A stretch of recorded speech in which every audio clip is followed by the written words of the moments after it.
I always thought that this bank audit is especially, I mean, the whole concentration of the auditors is identifying NPA, passing MOC, and going ahead. I mean, there were major factors, major areas which were not looked after by the branch statutory auditors as such.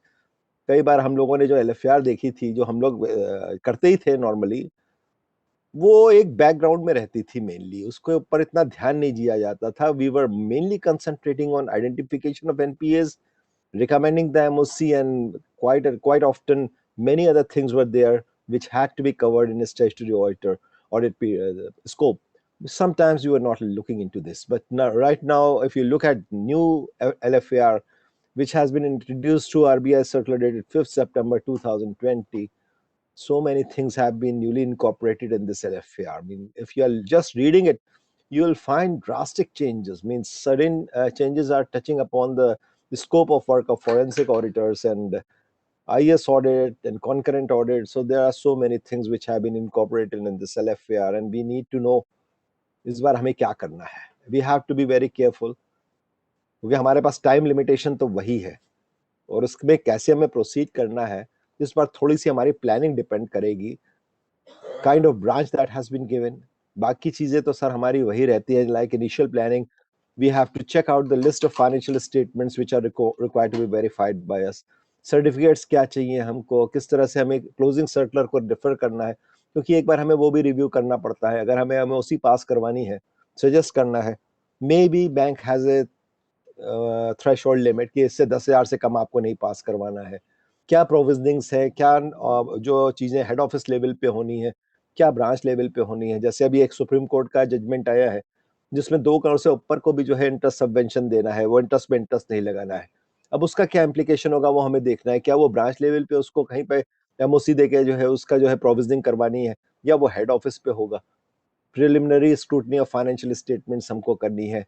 We need to give a kind of questionnaire. शायद हम लोग पहले कभी नहीं देते होंगे, but this time we will have to prepare one questionnaire, because there are so many things in LFAR जो कि आप अपने लेवल पे ब्रांच में जाके नहीं कर सकते. You need to give it to the branch people so that they can be very well prepared. अभी उनको भी ब्रांच वालों को नहीं पता कि LFAR बिल्कुल चेंज हो चुकी है. And there are so many things which have to be covered by us, जहाँ पे हमें उनके ब्रांच के इंफॉर्मेशन पे रिलाई करना पड़ेगा. Definitely will be cross checking them, but we will have to give them certain kind of homework ताकि वो तैयार करके रखे. और अगर क्वेश्चनर की बात करते हैं तो पहला जो मैं क्वेश्चनर में क्वेश्चन पूछूंगा, that will be whether there is an instance of any fraud in the branch. Of course ATM frauds होते हैं, we are not concerned with them. लेकिन अगर कोई अकाउंट फ्रॉड डिक्लेयर हुआ last year, definitely provisioning will be changed, because last to last year we had done one audit जहां पे हमने ये सर्टिफिकेट ले लिया था कि there is a whether there is any fraud, and the branch had given the certificate that there is no fraud in any account in the branch during this year. Later on, we got a letter from Reserve Bank of India. They said कि आपके इस branch के अंदर 1 करोड़ रुपए का एक loan है which has been classified as substandard, though a fraud has been declared in this account. So as per provisioning norms, अगर fraud declare होता है कोई account तो आपको 100% provision करना है. तो वो 1 करोड़ प्रोविजन होना चाहिए, जबकि वहां पे प्रोविजन सब स्टैंडर्ड मान के उसको 15% का किया गया. Sir there was a shortfall of 85 lakhs. So since we had the certificate with us, so we could furnish it to Reserve Bank of India saying that this, since there is no command in CBS कि जहां से ये पता चले कि कोई account पे fraud हुआ है, we had to rely on the certificate given by the branch officials, और उसके हिसाब से कोई फ्रॉड नहीं है. So accordingly the provisioning has been done according to the IRAC norms prescribed by Reserve Bank of India. दूसरी चीज इस बार हमको क्या करना है sir, there are drastic changes in LFAR में उन्होंने कुछ हमसे चीजें मांगी है, तो हम इनसे एक फ्रेश एडवांसेस की लिस्ट मांगेंगे. एक थ्रेशोल्ड मांग कर लीजिए. अगर बड़ी ब्रांच है आपसे 10 लाख से ऊपर, 20 लाख से, पूरी डिटेल आपको मांगनी है कि क्या फ्रेश एडवांसेस इस बार हुए हैं, किन अकाउंट्स में एनहांसमेंट्स हुआ है, आपको वो भी देखना है. आप खाली फ्रेश एडवांसेस पे नहीं चेकिंग करेंगे, आपको उन अकाउंट्स में जिसमें एनहांसमेंट्स हुआ है. तो चूंकि we have a very limited period, अगर ये सब इन्फॉर्मेशन हम पहले ही उनको बोल दें कि आप बना के रखिए, I think our work will be somehow reduced. Fresh NPS क्या हुए है इस बार? We need to get the detail of fresh NPS. We need to get the details of those which have been upgraded during the year. कहाँ accounts हुए जो restructure हुए हैं, क्योंकि LFAR में इस बार मांगा गया है रिस्ट्रक्चरिंग के बारे में. Plus restructuring is a very important tool this time this year. जिसमें हमें कुछ बेनिफिट्स आरबीआई ने अपने बोरोवर्स को दिए हैं, where by doing restructuring as per their policy, the account may be retained as a standard, or if it has gone down to NPA, it can be upgraded. If the restructuring as per RBI's guidelines, renewal pending हमको देखना है, stock statements pending देखने हैं, immovable properties जिनका valuation 3 साल से ऊपर हो चुका है, नहीं हुआ है, that we need to obtain. External rating, क्योंकि LFIR में इस बार हमको मांगा गया है कि whether external rating if any obtained, whether they have been properly fed in the system. हमको ये देखना है किन किन अकाउंट्स में एक्सटर्नल रेटिंग है, किस में एक्सपायर हो चुकी है, किस में है, उनकी फीडिंग सिस्टम में कैसी हुई। स्टॉक ऑडिट के बारे में इस बार पूछा गया है हमसे, कितने अकाउंट्स है जो कि एलिजिबल है स्टॉक ऑडिट के लिए, कितने अकाउंट्स है जिसमें स्टॉक ऑडिट पेंडिंग है, कौन से अकाउंट्स है जिसके अंदर स्टॉक ऑडिट के जो है एडवर्स कमेंट्स थे, उसके ऊपर ब्रांच ने क्या कंप्लायंस एक्शन लिया है। So this is something that we need to see. इस बार हमको एलएफआर में मांगा गया है उन अकाउंट्स की डिटेल जिनका एक्सपोजर 10% से ज्यादा है ब्रांच का, या 10 crore, whichever is less. So we need this information from the bank branch. ये हमको पहले ही ले लेना है। क्विक मॉर्टलिटी अकाउंट की डिटेल मांगी गई है, 1 साल में कौन से अकाउंट एनपीए हो गए। हमसे ये मांगा गया है कि latest balance sheet, audited balance sheets किस किस में नहीं आई है। We need to obtain this information. ये भी मांगा गया है कि जो नॉन कॉर्पोरेट बोरोवर्स है, पहले उसकी लिमिट 10 लाख होती थी, इस बार वो डिस्क्रिप्शन छोड़ दिया गया है बैंक के ऊपर। बैंक की पॉलिसी क्या बोलती है नॉन कॉर्पोरेट बोरोवर्स के लिए, जहां पे ऑडिटेड बैलेंस शीट चाहिए, तो पहले आपको ये पॉलिसी पहले उनसे मांगनी पड़ेगी कि नॉन कॉर्पोरेट बोरोवर्स के लिए आपकी क्या पॉलिसी है बैंक की, जहां पे ऑडिटेड बैलेंस शीट चाहिए, अगर है तो क्या थ्रेशहोल्ड है, और वो कौन से अकाउंट से जहां पे ऑडिटेड बैलेंस शीट नहीं है। डिक्री के बारे में हमसे पूछा गया है कि अकाउंट सूट फाइल था, उसके बाद कोर्ट ने डिक्री दे दी, डिक्री आने के बाद उसका एक एक्सक्यूशन पिटिशन फाइल होता है, कौन कौन से अकाउंट है जहां डिक्री ऑब्टेन कर दी गई है, petition is yet to be filed. अगर फॉरेक्स ब्रांच आप कर रहे हैं, definitely you will be requiring those accounts जहां पे ओवरड्यू पैकिंग क्रेडिट है, जहां पे ओवरड्यू एक्सपोर्ट बिल्स है, जहां पे ओवरड्यू बिल्स ऑफ एंट्रीज है, क्योंकि ये सब चीजें फॉरेक्स में आती हैं। स्पेसिफिक रूल्स हैं कि अगर कोई आदमी A1 के अगेंस्ट इंपोर्ट्स करता है, 1 लाख रुपए से, $1 लाख से ऊपर का पेमेंट किया हुआ है एडवांस में, तो उसका 6 मंथ्स के अंदर अंदर बिल ऑफ एंट्री आ जानी चाहिए। These are the rules that we need to know. इसके अलावा कुछ ऐसा भी है कि अगर आपने एक्सपोर्ट एडवांसेस लिए हुए हैं पार्टीज ने, तो विद इन 1 ईयर आपको उसका एक्सपोर्ट का उसको एक्चुअल एक्सपोर्ट करना है, और उसका एक्सपोर्ट डॉक्यूमेंट्स बैंक ब्रांच में सबमिट होने चाहिए। So you need to know कि ऐसे ऐसे कौन सी जो है, तो आपको 15, 20, 25 as per your requirement you can prepare this list, send it to the branch, वो अपने आप प्रिपेयर करें। और एक चीज और जो हमें अभी करनी है, जिसके बारे में अभी हम एलएफआर में डिस्कस करेंगे, एलएफआर तो चेंज हो ही गई, memorandum of changes, independent auditors report ये चेंज नहीं हुई है। एक चीज जो अभी हमें स्टार्टिंग करनी पड़ेगी, क्योंकि अगर हम ऑडिट के एंड में इस चीज को करेंगे तो उसका कोई पर्पस नहीं रह जाएगा, और उसको ब्रांच को भी आपको अपॉर्चुनिटी देनी। आप किसी भी पार्टी से डायरेक्ट कोई भी इंफॉर्मेशन मांग नहीं सकते। You the entire information has to come from through the bank, through the branch. इस बार एलएफआर में हमसे कहा गया है you have to do transaction audit of those accounts जहां पे 10% से ज्यादा एक्सपोजर है ब्रांच के टोटल एडवांसेस का। तो अब एलएफआर के अंदर एक कॉलम यह बनाया गया है उन अकाउंट्स की डिटेल जिनका एक्सपोजर फंड बेस्ड और नॉन फंड बेस्ड का बैंक के टोटल फंड बेस्ड और नॉन फंड से 10% से ज्यादा है, या 10 करोड़ का है। उनका अकाउंट नंबर, उनकी सैंक्शन लिमिट, उनका नाम, कितनी आउटस्टैंडिंग है। And now they want us to do transaction audit of these accounts. Now this is a tricky part. Transaction audit का क्या मतलब हुआ? That means we have to verify the transactions which have happened through bank, through the account.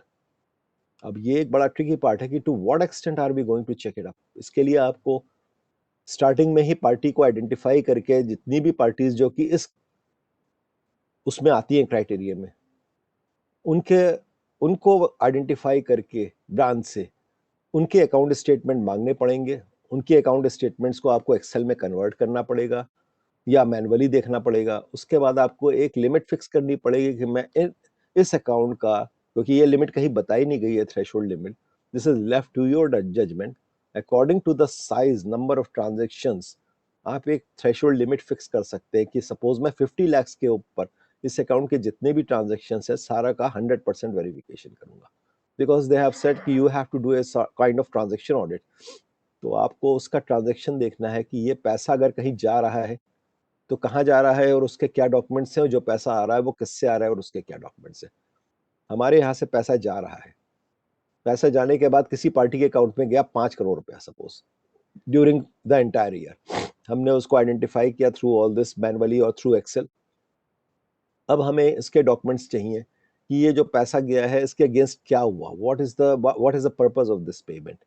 क्या वो supplier है या कोई और थर्ड पार्टी है, उसकी रिलेटेड पार्टी है जिसको पैसा दिया जा रहा है। अगर ऐसी कोई रिलेटेड पार्टी है और उसको पैसा दिया जा रहा है without any purpose, this could be that they are siphoning off the funds through the CC account. So you need to identify the transactions, because they have said you have to do the transaction audit. उस threshold के ऊपर जितने भी transaction हैं आप identify कीजिए whether they are withdrawals और receipts. उसके बाद आप ब्रांच को ये दीजिए कि we need complete documents related to these transactions in support of these transactions. Suppose payment has been made to XYZ and company. Party कहती है ये मेरा सप्लायर है। In that case, I will need perhaps the purchase order. I'll need the copy of invoice. I will need the copy of packing slip, challan, lorry receipt if it is transported through trucks. We need the ledger account of this party कि वो पैसा आया, दिया गया है तो उसका purchase bill आया है, उसको क्रेडिट किया गया है, फिर उसको पेमेंट किया गया है। So this way, possibly we will be able to justify the work that yes, we have conducted the transaction audit of this account where the funds have gone. Suppose आपने ऐसे आइडेंटिफाई किया और पता चला कि in the first week of April or early year जब भी है of 2020, huge payments have been made to a particular account party कि उसके अगेंस्ट सप्लाई ऑफ गुड्स होनी है at a later stage, advance payment किया गया है और पूरे साल उसमें से कोई पेमेंट नहीं है, this amount is outstanding in the books of the borrower, 25 crore रुपए आ रहे हैं। This could be a case where they are siphoning of the funds through this account. And that is the intention of the regulator. They want कि जो बड़े accounts हैं उनका आपको transaction audit करना है, आपको ऑडिट ट्रेल देखना है, आपको ये देखना है कि ये पैसा कहाँ जा रहा है और कैसे आ रहा है। So I think this time we will need some time to complete this, especially in case of big accounts. और उसमें से भी हम अभी थोड़ा सा आगे और डिस्कस करेंगे। उनमें से भी हमें उन अकाउंट्स को मेनली कंसंट्रेट करना है जहाँ पे कहीं हमको वीकनेसेस नजर आ रही हैं, जहाँ पे थोड़े से वार्निंग सिग्नल्स मिल रहे हैं कि कल यहाँ पे कुछ गड़बड़ हो सकती है, because we need to safeguard ourselves. कल कल कुछ हो जाता है और हमने कुछ भी उसके अंदर नहीं लिखा indicators, then things could be pretty hard for us. और उसके अलावा जो थ्रेशोल्ड लिमिट के बाद आ जाते हैं 10% से कम के नीचे के हैं, उनके अकाउंट्स के लिए उन्होंने ये नहीं कहा है कि ट्रांजेक्शन ऑडिट करनी है, उन्होंने कहा है आपको प्रोसेस ऑडिट करनी है। अब प्रोसेस ऑडिट करनी है इसका मतलब है कि आपको कुछ कहीं पे सैंपलिंग करनी पड़ेगी, इसीलिए आपकी सैंपलिंग का जो बेस होगा वो होगा मेनली जो या तो अकाउंट्स इस बार में सैंक्शन हुए हैं, रिलीज हुए हैं, क्योंकि हमारा रिस्क फैक्टर उन अकाउंट्स पे ज्यादा है, या कुछ बड़े अकाउंट्स थे जो पहले दिए गए थे और आज की डेट में वो जो है ओवरड्यू हो रहे हैं, उनमें अकाउंट ऑपरेशन सही नहीं है। तो ये हमारे डिस्क्रिप्शन पे है कि किस तरह से हम इनको जो है सैम्पलिंग करेंगे। What I think is that first of all we have to refer to SA 530 of ICI जहाँ पे कुछ सैम्पलिंग का दिया है। Personally what I would be doing is कि उसमें हम सेलेक्टिव सैम्पलिंग करेंगे। हम पहले पार्टी का ब्रांच से हमने सारी डिटेल मांग ली जो नए अकाउंट्स दिए गए या जिनमें एनहांसमेंट हुआ है, फिर हम सेगमेंट वाइज उनसे डिटेल मांगे कि आप बताइए कि सीसी अकाउंट्स कौन से थे जो कि इस बार दिए गए, कार लोन कौन से थे, टर्म लोन्स कौन से थे, एमएसएमई को लोन्स कौन से लोन्स थे जो गोल्ड लोन थे, मुद्रा लोन थे, kind of things like that. So we will be requiring segment wise reporting from them कि कौन कौन से फ्रेश लोन हुए या एनहांसमेंट हुए। फिर उसके बाद हमारा जो सैम्पलिंग होगी उसमें मेजर एम्फेसिस उनमें होगा जहाँ पे कंसंट्रेशन ऑफ रिस्क ज़्यादा है, जो ह्यूज वैल्यू के हैं। फॉर एग्जांपल सीसी अकाउंट्स देखे हमने, 20 सीसी अकाउंट्स दिए जिसमें से 5 या 6 ऐसे थे जो कि 2-2 करोड़ 4-4 करोड़ के थे। तो obviously our concentration will be more on those accounts which are of higher side, higher amount, rather than say 5 या 10 लाख के होंगे। तो हमने उसमें से अकाउंट सेलेक्ट किए। उसके अलावा हमने देखे हाउसिंग लोन्स दिए हैं, 40-50 दिए, 1 करोड़ से ऊपर के हमने लिमिट बना दी, या 2 करोड़ से ऊपर की 5-7 अकाउंट हमने वहां से पिकअप कर लिए। तो हमारी सैम्पलिंग साइज उनमें ज्यादा होगा जहां पे वैल्यू ज्यादा है।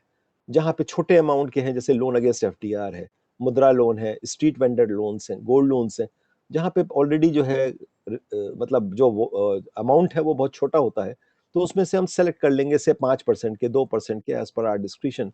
तो सैम्पलिंग हमारी ऐसी नहीं रहेगी कि हमने रैंडम सैम्पलिंग जो है पिकअप कर ली कि हर 15वां अकाउंट पकड़ना है या हमारा 50वां अकाउंट पकड़ना है, हमारा कंसंट्रेशन उन पे ज़्यादा रहेगा जहाँ पे हमारा risk factor because of the higher amount of loans ज़्यादा रहेगा, तो उनको हम पिकअप करेंगे।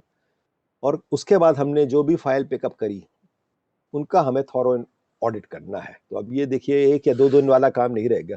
दे want us to do the process audit.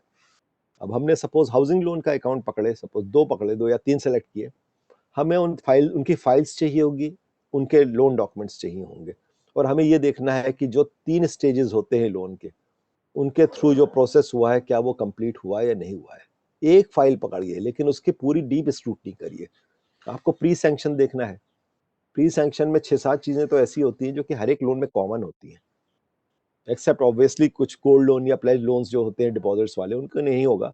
Otherwise in every account these things will be common, like application होगी होगी होनी ही है। एप्लीकेशन के बाद आपको आईटीआर चाहिए पार्टी की, ताकि आप उसकी असेस कर सके। आईटीआर के बाद आपको सिविल रिपोर्ट चाहिए होगी, ताकि उसके अंदर कहीं ओवरड्यूज तो नहीं है। आपको उसकी प्री सैंक्शन विजिट देखनी है, तो ये आपको एक चेकलिस्ट बनानी पड़ेगी पहले। प्री सैंक्शन करने के बाद आपको जो है ब्रांच को एक रेटिंग देनी होती है, उसकी ड्यू डिलिजेंस करनी होती है। उसके अलावा ब्रांच को एक अप्रेजल करना होता है लोन का, एलिजिबिलिटी नॉर्म्स के हिसाब से लोन बन रहा है नहीं बन रहा है, उस आदमी को सैंक्शन किया नहीं कर सकते नहीं कर सकते। तो आपको एक सैंक्शन लेटर जो है देखना पड़ेगा उसका, कि वो सैंक्शन लेटर भी जनरेट हो, जो कि बोरोवर और गारंटर दोनों को साइन करना है। अगर वो दोनों साइन करके नहीं करते, then later on if the account becomes comes into default, they can dispute this fact in the court of law कि we had not accepted this. तो आपको एक एक चीज देखनी है सर। आप एक फाइल पकड़िए लेकिन उसकी पूरी स्क्रूटनी करिए। इफ यू आर सेटिस्फाइड कि ठीक है यहाँ पे प्रोसेस फॉलो हो रहा है, आप देखते हैं एप्लीकेशन से, आपने देखा एप्लीकेशन ही पूरी की पूरी ब्लैंक है। Now this is a risk factor. Application blank है, डॉक्यूमेंट्स ब्लैंक है, anybody can fill up these documents later on. एक केस ऐसे ही आया जहाँ पे ब्रांच के अंदर कुछ फ्रॉड्स हुए हैं। पार्टी अप्लाई करती है 2 लाख रुपए की, बैंक ने जो है ब्लैंक डॉक्यूमेंट साइन करा लिए ब्रांच ऑफिशियल्स ने, एप्लीकेशन ब्रांच ब्लैंक साइन करा ली। 2 लाख के बाद में फिगर भरी गई एप्लीकेशन की 6 लाख रुपए की, and 6 lakh rupees has also been entered in the documents which were earlier signed, which were blank signed by the parties as such. उसके अंदर 6 लाख भर दिए, पार्टी को 2 लाख रुपए उसके अकाउंट में ट्रांसफर कर दिए, बाकी 4 लाख रुपए उन्होंने उसके टर्म लोन अकाउंट को डेबिट किया और किसी थर्ड पार्टी के अकाउंट से फंड्स को साइफन ऑफ कर लिया। And during the duration of those branch officers they never give bank statement to those parties. नया मैनेजर आया, उसने देखा इन अकाउंट्स में ओवरड्यू है, he sent the notice. Parties अपने हिसाब से 2 लाख के हिसाब से पेमेंट कर रही हैं, but they all the accounts were overdue and they were found out कि these were all because application were held blank, documents were held blank. So we need to be careful. क्या loan जो दिया जा रहा है दिया जा सकता है as per law, that we have to see. Private limited company के अंदर ब्लैटेंट वायलेशंस है सेक्शन 10A का। व्हाट इट सेज कि 2 नवंबर 2018 के ऑनवर्ड्स कोई भी कंपनी अगर इनकॉर्पोरेट होती है तो वो अपना बैंक अकाउंट खोल सकती है on the basis of memorandum of association, certificate of incorporation, board resolution, no problem as such. लेकिन उसके अंदर पैसा सिर्फ वही जमा होगा जो कि सब्सक्राइबर्स मनी है, जो कि मेमोरेंडम में दिखाई गई है। उसके बाद उसको with in 6 months they have to generate one INC 20A challan which should be in the possession of the bank. Once they have submitted this challan, only then this company should be allowed to enter into any business transaction to obtain any loan. तो उस bank के account को तब तक block करना चाहिए bank को जब तक कि उसके अंदर ये चालान सबमिट ना हो जाए, सिस्टम में एंटर ना हो जाए, और उसके बाद ही लोन देना चाहिए। But what is happening in our public sector banks, at least they don't even know कि there is such provision in the act. एक बार अकाउंट खुल गया उसके बाद इमीडिएटली उसके बाद उसके अंदर पैसा जमा होने लगते हैं, बिजनेस भी होने लगता है, लोन्स भी दे दिए जाते हैं। So these things we have to check up. ये ऐसे कहीं लॉ के वायलेशंस तो नहीं है।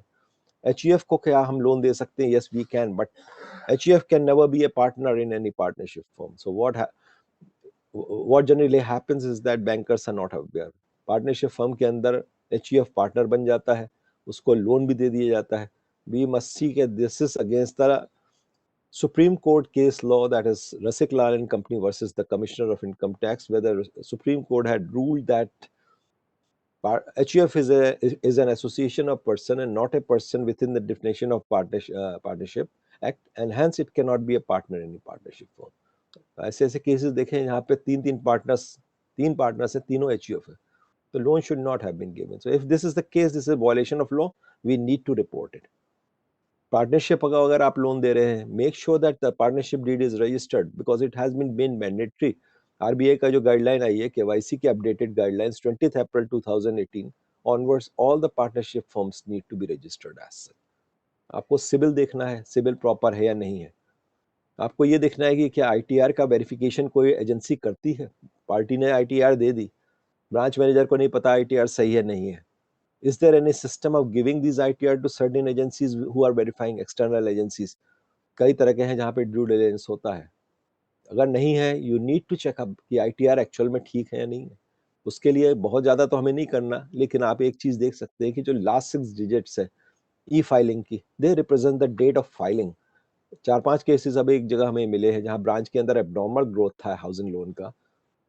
कहीं भी अगर आपको एबनॉर्मल ग्रोथ मिले किसी भी सेगमेंट में, this could be a warning signal. And the warning signal was that housing loan portfolio was going up like anything while other branches were not doing such great number of housing loans.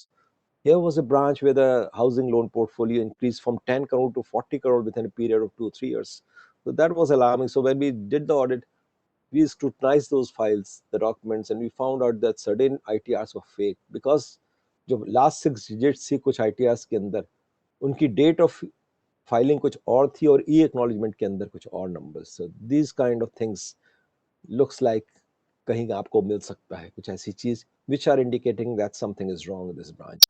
आप ये भी देख सकते हैं कि ITR जो वो file कर रहा है और जो कंपटीशन में इनकम डिक्लेयर कर रहा है, वेदर दे मैच, क्योंकि इनकम टैक्स के कंपटीशन में जो कर रहा है और जो बैलेंस शीट वो फर्निश कर रहा है बैंक को, उसी के बेसिस पे बैंक उसको अप्रेज कर रहा है. क्या बैंक के अंदर ऐसा सिस्टम है कि वो जो है उसके बैलेंस शीट को उसके जो आईटीआर जो फाइल करी है उसने उससे मैच कर रहा है? केस देखा गया जहां पे आईटीआर 4 फाइल किया था और टर्नओवर दिखाई थी 4 करोड़ की और सैंक्शन हुआ 1 करोड़ का लोन. अब आईटीआर 4 के साथ 4 करोड़ की टर्नओवर नहीं हो सकती because this is based on presumptive income 44AD that is restricted to 2 crore rupees. जब आईटीआर के उसका यूजर आईडी और पासवर्ड देखा तो the total turnover declared in the ITR was just 56 lakhs. कई चीजें ऐसी आई हैं जहां पे फ्रॉड्स हुए हैं जो रुक सकते थे. क्योंकि एक केस में हमने देखा जहां 21 करोड़ के उसकी टर्नओवर थी, अकाउंट में फ्रॉड हुआ, मल्टीपल टाइटल डीड्स बने, मल्टीपल बैंक्स को मॉर्गेज किया गया. Unfortunately at that time the concurrent auditor did not point it out that 21 crore की टर्नओवर पे फिजिकल फॉर्म में फाइलिंग नहीं हो सकती आईटीआर की, it has to be e filing. लेकिन वो आईटीआर जो है फिजिकल फॉर्म में थी, फेक थी.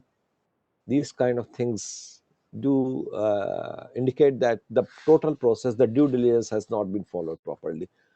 उसके बाद हमने जब प्री सैंक्शन देख ली तो हमें क्या देखना है, डॉक्यूमेंट्स देखना है और उसका रिलीज देखना है. डॉक्यूमेंट्स में हमें नहीं पता कि किस तरह के डॉक्यूमेंट्स, कौन से डॉक्यूमेंट्स होंगे. We need to obtain a list from the branch officials. कई बार सिस्टम में इनके इंटरनेट पे भी डॉक्यूमेंटेशन मैनुअल होता है, उससे मिल जाएगी. नहीं है तो वो ब्रांच वाला हमको अपने लिस्ट देगा कि आप हाउसिंग लोन लेते हैं तो ये डॉक्यूमेंट्स होने, सीसी है तो ये डॉक्यूमेंट्स लेने. तो जिस फाइल को हम देख रहे हैं, सपोज हाउसिंग लोन देख रहे हैं, हमें देखना है कि साहब जो डॉक्यूमेंट्स प्रिस्क्राइब किए गए हैं बैंक के द्वारा, क्या वो डॉक्यूमेंट्स लिए गए हैं. आपने एक फाइल देखी, डोंट वरी कि आपने कितनी फाइल्स देखी, लेकिन जो देख रहे हैं उसका प्रॉपर देखिए.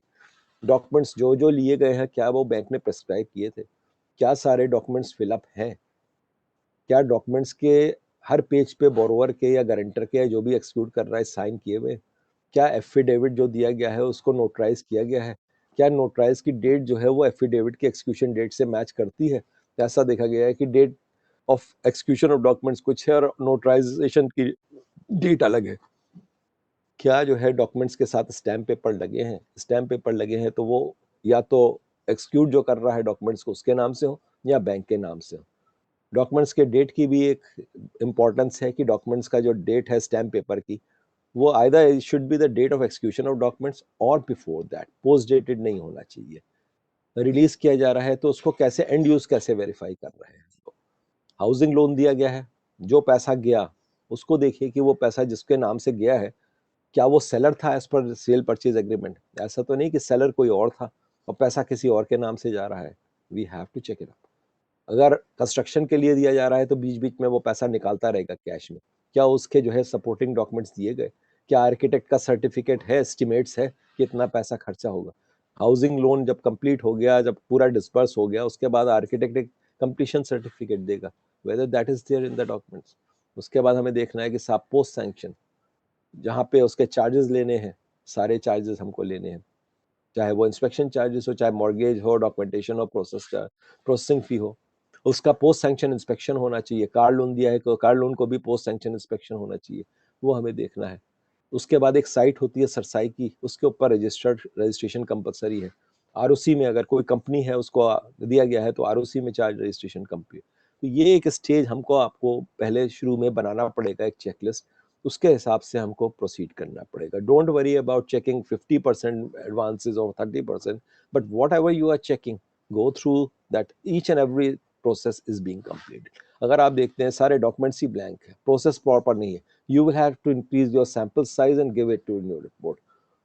मेजर चेंजेस किए गए हैं, they are asking about interest feeding in the system, बड़े अकाउंट्स के जो रेट ऑफ इंटरेस्ट है as per sanction letter, whether the same rate of interest is appearing in the system, इसको आपको चेक करना पड़ेगा। कैलकुलेशन ऑफ डीपी इस बार आपसे कही गई है, अनलाइक लास्ट ईयर्स जबकि वो कहते थे whether stock statements are being received and scrutinized by the branch. This time they want that whether DP is being calculated properly.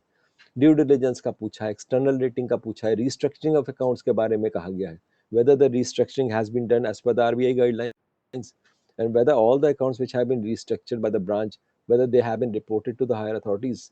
Non fund के ऊपर बहुत ज्यादा इस बार जोर है, इस बार कह रहे हैं कि साहब you have to list those instances where LCs have devolved and there is an interchangeability between non-fund to fund-based limits, round tripping of funds. ये सब चीजें हमें इस बार फर्स्ट टाइम पूछी गई हैं, and the scope of work of statutory audit has increased multifold.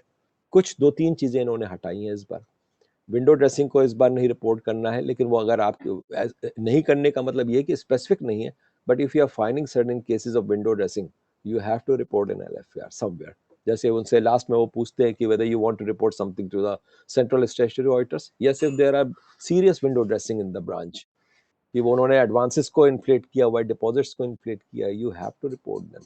बड़ा simple तरीका है, कैसे इन्फ्लेट करते हैं, लास्ट में CC अकाउंट को डेबिट कर देते हैं जिसका बैलेंस बचा हुआ है अनअवेल्ड, और उसको करंट अकाउंट में ट्रांसफर कर देंगे और फिर नेक्स्ट डे में उसको रिवर्स कर देंगे। But I have seen some in cases जहाँ पे वो करंट अकाउंट में नहीं करते। I have seen one case where it was transferred to FDR account.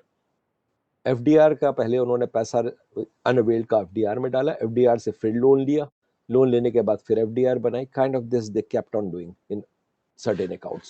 So this way they were able to inflate the figures of advances and deposits. Balancing के बारे में बड़ा इंपॉर्टेंट है। पहले इसे पूछा जाता था कि whether GL heads and subsidiary ledger heads they are all reconciled, and invariably all auditors will write yes they are, because this is a CBS branch, तो सिस्टम अपने आप सारा है। But this is a misconception and this is a very important point. Balancing मतलब क्या होता है, that we need to understand. That means कि अगर GL के अंदर कोई भी हेड आ रहा है, उसका ब्रेकअप ब्रांच के पास होना चाहिए।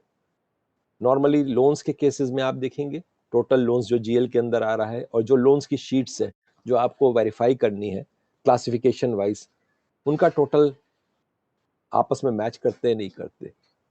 डिपॉजिट्स के फिगर्स आपको मैच मिलेगी, but there may be certain heads which are not matching, जहाँ पे आपके पास ये ब्रेकअप नहीं है। For example I give you one, I share with you one example. एक ब्रांच है जहाँ के हमें एक स्पेशल असाइनमेंट मिला, वहाँ पे एक अकाउंट था ई स्टैम्प्स अकाउंट। ई स्टैम्प्स अकाउंट का मतलब ये था कि वो ब्रांच ई स्टैम्प पेपर्स इशू करने के लिए ऑथराइज थी। वहाँ पे एक पोर्टल था जो कि NSDL से कनेक्टेड था। नॉर्मली एजेंट्स आते थे और वो स्टैम्प पेपर्स को इशू करवाते थे उस ब्रांच से। जब वो पैसा जमा कराते थे तो उसके अगेंस्ट रिसीट्स इशू होती थी और वो अकाउंट जो ई स्टैम्प पेपर अकाउंट था वहाँ पे क्रेडिट होती थी। उसके बाद उस रिसीट्स के बेसिस पे वो NSDL पोर्टल जो अलग से था वहाँ पे जाते थे, स्टैम्प पेपर्स इशू करवाते थे। दो चीजें होनी चाहिए इसके अंदर, एक तो जो बैलेंस आ रहा है ई स्टैम्प पेपर्स के अकाउंट के, उसका ब्रेकअप होना चाहिए, किस डेट की एंट्री आउटस्टैंडिंग है, कौन पार्टी है जिसने जमा कराया है अभी स्टैम्प पेपर नहीं लिया और कितना अमाउंट है, और उसका जो टोटल है वो इस स्टैम्प पेपर अकाउंट से टैली होना चाहिए। दूसरा, इसका अकाउंट हमेशा क्रेडिट में रहना चाहिए, कभी डेबिट में नहीं होना चाहिए, क्योंकि नॉर्मली नेचुरली जब भी आप ई स्टैम्प पेपर इशू कर रहे हो तो पहले आप पैसा लोगे एजेंट से, और उसके बाद जो है फिर वो स्टैम्प पेपर दोगे, और उसके बाद एनएसडीएल को जितने स्टैम्प पेपर्स इशू हुए थे उसका पेमेंट चला जाता था। 2018 में एक स्टेज ऐसी आई जब इस ब्रांच के अंदर, इस अकाउंट के अंदर 80 लाख रुपीस डेबिट बैलेंस आ गया नेगेटिव में। मतलब एनएसडीएल को पेमेंट ज्यादा हुआ, रिकवरी कम हुई, and that became an alarming factor for the bank. उन्होंने इस अकाउंट को रिकंसिलिएशन का काम हमारी फर्म को दिया था, तो उन लोग, हमारे लोगों ने इसको रिकंसाइल किया। तो ये पता चला कि साहब, पहली बात तो थी कि 2013 से 18 के बीच में ये अकाउंट कभी रिकंसाइल नहीं हुआ, and each and every auditor was writing in the report that all the books are balanced. अब ब्रांच वालों को ये पता था कि साहब इसका रिकंसिलिएशन नहीं बना, किसी को नहीं पता कि इसमें ब्रेकअप क्या है। उन्होंने सिंपली इसके अंदर ऐसी ऐसी एंट्रीज डालनी शुरू कर दी जो कि इस हेड से रिलेट ही नहीं करती थी ई स्टैम्प पेपर से। उन्होंने 4 लाख रुपए का पेमेंट किसी को डबल पेमेंट कर दिया, एफडीआर का, पार्टी ने देने से मना कर दिया। उन्होंने इस अकाउंट में उसको डंप कर दिया, क्योंकि उन्हें पता था इस अकाउंट के बारे में किसी को कुछ नहीं पता। बैंक चार्जेस किसी के लग रहे थे, उसने रिक्वेस्ट करी। बैंकिंग सिस्टम में ये हो गया है कि इनकम हेड को डेबिट करने की पावर ब्रांच ऑफिशियल्स की नहीं है, उनको हायर अथॉरिटीज को भेजनी पड़ेगी। हायर अथॉरिटीज फिर कॉन्करेंट ऑडिटर को जो है असाइन करते हैं, कॉन्करेंट ऑडिटर्स वेरीफाई करके सर्टिफिकेट देते हैं, और उसके बाद ये जो है रिफंड होता है, फिर इनकम हेड डेबिट होता है। उन्होंने कहा इतना प्रोसेस क्यों शुरू करें, पार्टी को ऑब्लाइज करना है, अच्छी पार्टी है, देर सवेर जो है गोल्ड बॉन्ड खरीद लेती है, करंट अकाउंट में ठीक छोड़ती है, इतना प्रोसेस क्यों करो, उठा के इस अकाउंट के अंदर डेबिट कर दिया। इनकम हेड को डेबिट नहीं किया, पार्टी को रिफंड कर दिया। 15G 15H पार्टी ने दे दिए डिपॉजिटर्स ने, फिर भी टीडीएस कट गया, क्योंकि उन्होंने लापरवाही करी, उसको सिस्टम में फीड ही नहीं किया। अब पार्टी आई, चिल्लाने लगी, उसको रिफंड करना है, टीडीएस क्या करेंगे, इस अकाउंट में डेबिट करेंगे। तो अल्टीमेटली क्या हुआ, सब धीरे धीरे ये बढ़ता चला गया, बढ़ता चला गया, और इसमें डेबिट आ गया 80 लाख रुपए। अब जब ये चीजें पता चली हैं तो ये these are all kind of say you can say sort of fraud, क्योंकि आपने सिस्टम को ओवरराइड किया है, उस हेड को यूज किया है जो कि होना ही नहीं चाहिए था। आप ये देखिए बैलेंसिंग प्रॉपर है या नहीं है। आप सस्पेंस सन्ड्री अकाउंट्स को देखिए, ऑफिस अकाउंट्स को, क्योंकि अब आपका स्कोप ऑफ वर्क बढ़ गया है स्टेशनरी में। सन्ड्री अकाउंट के वो होते हैं जहां पे किसी ने पैसा जमा कराया, उसने अपना अकाउंट नंबर गलत लिख दिया, that account will, the amount will be taken but it will be credited to sundry account. या कोई डोरमेंट अकाउंट है, उसके अंदर कोई इनकम आ गई, डिविडेंड इनकम आ गई या कुछ भी आ गई, तो वो उसके डायरेक्ट अकाउंट में, क्योंकि वो अकाउंट ब्लॉक है, वो सीधे सन्ड्री में जाएगी। तो normally sundry deposit credit balance होता है। सस्पेंस अकाउंट्स वो है जहां पे किसी को कोई पेमेंट कर दिया, कोई बैंक का ऑफिशियल है, उसको एलएफसी एडवांस लिया, अब वो आएगा, अपने बिल सबमिट करेगा, उसके बाद वो हायर अथॉरिटीज को जाएगा, वहां से सैंक्शन होगा, फिर एक्सपेंडिचर में बुक होगा, सस्पेंस में पड़ा हुआ है। आपको ये देखना है, पहले दो चीजें देखनी है कि इन दो तीन हेड्स की जो है क्या बैलेंसिंग है। कुछ दिन पहले मैं एक ब्रांच का कॉन्करेंट ऑडिट कर रहा हूँ, वहां पे देखा मैंने सस्पेंस के अंदर 3-4 तरह के हेड्स डिफरेंट खुले हुए हैं। मेन हेड सस्पेंस है, सस्पेंस में भी 3-4 तरह के हेड्स खुले हुए हैं। एक जगह लिखा है 15 लाख रुपए paid to ministry of labour. अब एक ब्रांच लेवल पे 15 लाख रुपए मिनिस्ट्री ऑफ लेबर का आना, इट्स नेक्स्ट टू इम्पॉसिबल। 15-20 दिन पहले की एंट्री थी, देखा गया, वेरीफाई किया तो पता चला कि 15 लाख रुपए उन्होंने पीएनबी से, कैश शॉर्ट था, अपने यहाँ पे चाहिए था कैश, उन्होंने नियर बाय ब्रांच से पीएनबी से ले लिया, ये दूसरी बैंक थी। उसके बाद उन्होंने उस अकाउंट को क्रेडिट किया जहां पे क्रेडिट करना चाहिए था। जब उन्होंने उसका आरटीजीएस उसको दिया, in reimbursement of having received the money cash from that bank, तो उन्होंने उस हेड को डेबिट नहीं किया, उन्होंने मिनिस्ट्री ऑफ लेबर को डेबिट कर दिया। जो पोस्ट कर रहा था उसको जो हेड दिखाई दिया उसमें पोस्ट कर दिया। 2011 की एक एंट्री मिली जो कि 53,000 की थी, और हेड कौन सा डेबिट था सस्पेंस के अंदर, public issue expenses. It makes no sense at all. एक ब्रांच के अंदर पब्लिक इशू एक्सपेंसेस कैसे आ गए? पता चला साहब वो 2011 में किसी को गलत पेमेंट हुआ था, 17 में उसको रेक्टिफाई किया गया और इस हेड के अंदर डाल दिया गया, और उसको रिइंबर्स कर दिया गया, जो भी था इस तरह के अगर आपको हेड्स दिखते हैं, you need to be careful कि ये कैसे है। क्लियरिंग को देखिए सर, या सस्पेंस सन्ड्री की बात करते हैं। Recently one case came to our notice कि जहां पे मैनेजर ने लोन दे रखे थे, सारे अकाउंट एनपीए हो रहे थे, in order to save those accounts, ताकि वो जो है, क्योंकि लोन दिए हैं, एनपीए हो रहे हैं, उसने सन्ड्री अकाउंट जहां पे पैसा पड़ा हुआ था क्रेडिट का, वहां के उस अकाउंट को डेबिट किया और उन अकाउंट्स को एडजस्ट कर लिया। So we need to be careful कि कौन कौन सी एंट्री सस्पेंस सन्ड्री में पे हो रही हैं। बैलेंसिंग देख ली हमने, क्लियरिंग हेड को और देख लीजिए। This is also one head which we normally do not see. हम लोग जो है ऑडिटर अपना कंसंट्रेशन, क्योंकि टाइम भी शॉर्ट है और वैसे भी हमारा कंसंट्रेशन लोन्स पे ज़्यादा रहता है, but there are certain heads which जिसमें ज़्यादा 5-10 मिनट से ज़्यादा नहीं लगने आपको। लेकिन these are also pretty fraud prone, और जहाँ पे आपको कुछ चीज़ें मिल सकती हैं लाइक क्लियरिंग। क्लियरिंग 2 तरह से होती है। एक क्लियरिंग इनवर्ड होती है, क्लियरिंग आउटवर्ड होती है। जब आप अपने अकाउंट में चेक जमा कराते हैं, ब्रांच जो है क्लियरिंग हेड को जो है डेबिट करेगी, आपके अकाउंट को क्रेडिट कर देगी, लेकिन आपको पैसा विथड्रॉल अलाउ नहीं करेगी। पैसा आपको जब वहां से चेक क्लियर हो जाएगा 2-3 दिन बाद, तब आपको अलाउ होगी। इसी बीच में कुछ चेक्स आपके ने इशू भी किए थे जो आपके अकाउंट में आए, तो वो आपके अकाउंट में डेबिट होंगे और क्लियरिंग अकाउंट को क्रेडिट होंगे। तो this way there are constant difference between clearing outward and inward, which is reflected in the clearing account. Clearing account में डेबिट साइड में क्लियरिंग जो हमने पार्टीज ने जमा कराई, आउटवर्ड क्लियरिंग वो आती है। और क्रेडिट साइड में जो इनवर्ड क्लियरिंग है, जो कि बाहर से हमारे पार्टीज के अकाउंट में आई, जितना बैलेंस बच गया उसके अंदर, उतना बैलेंस नेक्स्ट डे क्रेडिट हो जाता है। तो इसके अंदर जब आप 31 मार्च को देख रहे हो क्लियरिंग हेड, तो उसके अंदर सिर्फ आज की डेट की क्लियरिंग का डिफरेंस होना चाहिए, कोई पुराना नहीं होना चाहिए। पुराना तभी क्या आता है जब क्लियरिंग का चेक पार्टी ने जमा करा, सर्विस ब्रांच के थ्रू उस बैंक में गए जहां से चेक इशू हुआ था, और बाद में वो चेक वापस आ गया, वहां पे सफिशिएंट बैलेंस नहीं थे, तो ऐसे में ब्रांच के पास वापस आए तो ब्रांच को करना है, पार्टी के अकाउंट को डेबिट करना है, क्लियरिंग को क्रेडिट करना है। तो इस वे तरह से वो क्रेडिट करके वो क्लियरिंग हेड एडजस्ट हो जाएगा। अगर कोई बैलेंस आ रहा है, दैट मीन्स कि this entry has not been passed. Recently we had found out कि in one of the bank एक करोड़ से भी ऊपर के डिफरेंस चला आ रहा है, विच इज कांस्टेंट, हर बार चला आ रहा है वो। बाकी हेड्स, बाकी क्लियरिंग हेड टैली हो रहा है हर बार, डे टू डे का जो डिफरेंस होता था नेक्स्ट डे क्लियर हो जाता था, लेकिन वो 1 करोड़ से ऊपर का जो था वो कांस्टेंट था। Inquiring and looking at the file we found out कि 2014 से 17 के बीच में 3 साल में बहुत सारे क्लियरिंग के cheques because of insufficient balance वापस आए ब्रांच के पास। ब्रांच ने मैनुअल एंट्री करनी थी, उन्होंने नहीं करी, तो इसका नतीजा ये हुआ कि 1 करोड़ का बैंक को लॉस है सिंपली। कई सारे अकाउंट्स क्लोज हो चुके होंगे, कई पार्टीज जो कि उनके अकाउंट में डेबिट नहीं हुआ तो उन्हें पता नहीं, उन्होंने पैसे निकाल लिए। And strange part was that there was no breakup of this entry, ये किस पार्टीज के हैं जिनके चेक्स वापस आए हैं, किस डेट के, कितना अमाउंट है। So I think there are many things that we need to look into going ahead. Memorandum of changes है, आपने कोई भी चेंज रिकमेंड किया, this has to be through MOC, because if you are talking about advances, वहां पे आपको 3 तरह के क्लासिफिकेशंस का एमओसी मिल सकता है। One relating to security, another sector, and third is NPA. तो ये कोई भी क्लासिफिकेशन आप रिकमेंड करते हैं, ये suggest MOC through which this will be made.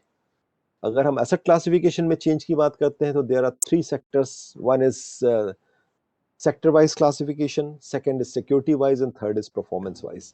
तीनों क्लासिफिकेशन से, ये जो फर्स्ट 2 क्लासिफिकेशन है sector wise and security wise, जब भी अकाउंट खुलता है पहले उसका सेक्टर स्पेसिफाई होता है, जो कि 2 तरह के होते हैं, one is priority and other is non priority. Priority sector में 10 तरह के क्लासिफिकेशन हैं। One of the most important classification right now is MSME.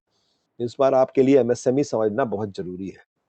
किस लिए है वो हम अभी आगे बात करेंगे, because the MSME has certain benefits which are not available to other sectors.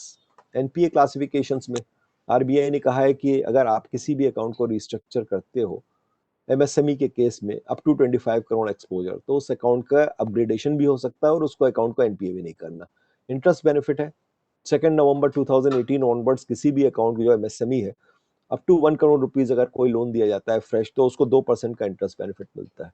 Collateral free loan है, 2 करोड़ तक का कोलेट्रल फ्री लोन भी दिया जा सकता है एमएसएमई को। So these are the benefits which are specific for MSME, but we need to understand what MSME is. MSME पहले investment in plant and machinery या इन्वेस्टमेंट इन इक्विपमेंट के base पे था। Now it is linked to turnover also with effect from 1 July 2020। और अब ये कहा गया है, पहले भी था कि there are 2 sectors, manufacturing and service, और उसमें 3 सब क्लासिफिकेशन है, माइक्रो, स्मॉल एंड मीडियम। अब इसमें पहले तो 3 डॉक्यूमेंट्स होते थे जिसके बेसिस पे कोई भी अकाउंट एमएसएमई डिफाइन हो सकता था, सीए सर्टिफिकेट या ऑडिटेड बैलेंस शीट या original cost invoices. Right now they are linked to Udyog Aadhaar registration and more recently Udyam registration. और अगर आप उनका रजिस्ट्रेशन कराने जाएंगे तो there are just 2 activities, and that is manufacturing and services.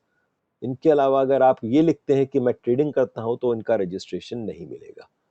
अब आप देखेंगे कि 90% अकाउंट्स बैंक के अंदर जो क्लासिफाई हो रहे हैं सारे एमएसएमई हो रहे हैं। Whether this classification is correct, आपने जीएसटी में देखा पार्टी लिख रही है ट्रेडिंग, उद्यम का रजिस्ट्रेशन ले रही है, उसमें कह रही है manufacturing. There are two big contradictions. Party is actually trading, but while obtaining the certificate, they are wrongly declaring themselves as manufacturers. यहाँ पे हमको पॉइंट आउट करना है, इन अकाउंट्स को एमएसएमई नहीं मानना है. ये एक बड़ा इंपॉर्टेंट पॉइंट है, क्योंकि सिर्फ दो ट्रेडिंग एक्टिविटीज अलाउ है, trading in motor vehicles and trading in motorcycles. इसके अलावा कोई ट्रेडिंग अलाउ नहीं है for obtaining Udyam registration or Udyog Aadhaar registration. So in case you find out any such case, especially in case of restructuring, where they have restructured the account, classifying that as MSME, though they are indulging in trading activity, वो आपको नहीं मानना है. Security wise classification दो तरह के हैं. Primary, either account will be secured or unsecured. Security दो तरह से, primary and second is collateral. Main security for the bank is collateral security. That is a security which is other than the primary security. And it is one of the four major component of bank credit appraisal, जिसको 4C बोलते हैं. That is capital, character, capacity and collateral. अगर ये चार strong है तो bank का loan काफी हद तक safe है. Otherwise, as one banker said, he said if either of the 4C is weak, we have to face 4C, and that is CBI, CVC, CAG and court. So there is a direct connection between these 4C. Security की बात करते हैं तो RBI ने ये कहा है कि सिर्फ टेंजिबल सिक्योरिटी कंसिडर की जाएगी. Intangible security like patent, trademark, brand, these are not to be considered except guarantees of state or central government. If these are there, then these will form part of the security of the borrower. Second क्या है, security कौन उसको assess करेगा? Stock का valuation stock auditor करेगा. Board की description है कैसे स्टॉक ऑडिट पॉलिसी बनाए, लेकिन आरबीआई ये कहता है कि कोई भी अकाउंट अगर एनपीए है जिसका 5 करोड़ एंड अबव का एक्सपोजर है तो उसका एनुअल इंटरवल पे स्टॉक ऑडिट होगा और उसको असेस किया जाएगा कि क्या सिक्योरिटी की वैल्यू है. ऐसे ही इमूवेबल प्रॉपर्टी है. इमूवेबल प्रॉपर्टी हर एक बोर्ड अपना डायरेक्टर्स अपने क्रेडिट पॉलिसी में पीरियड डिफाइन कर सकते हैं, 2 साल, 3 साल, 5 साल. लेकिन आरबीआई ये कहता है कि अगर कोई भी अकाउंट एनपीए है तो उसका वैल्यूएशन 3 साल से ऊपर का नहीं होना चाहिए. अगर हम 31 मार्च 21 को कोई देख रहे हैं कि वो 1 अप्रैल 18 से पहले का वैल्यूएशन है और अकाउंट एनपीए है, then this value has to be taken as zero. ये हमको देखना है. देखिए, 3 साल से ऊपर का नहीं होना चाहिए. दो इंपॉर्टेंट रजिस्ट्रेशन हैं जो कि सिक्योरिटी को भी अफेक्ट करते हैं. One is ROC registration, another is cerci. ROC का चार्ज का रजिस्ट्रेशन इसलिए बड़ा इंपॉर्टेंट है कि उससे सिक्योरिटी इफेक्ट भी होती है. तो कैसे होती है वही भी हम बात करेंगे. But first thing is that ROC charge has to be registered for all the assets. पहले 125 सेक्शन था, उसके हिसाब से प्लेज एक्सेम्प्टेड था. Right now, Section 77 is in force, and they say that even even if the goods which have been pledged to the bank, उस पे भी ROC का चार्ज रजिस्ट्रेशन कंपलसरी है. So in that case I think even if the loan is against FDR, उस case में भी ROC charge registration compulsory है. क्योंकि एक बैंक जहां हम देखते हैं फेडरल बैंक, वहां पे वो लोग चार्ज रजिस्टर कराते भी आरओसी का.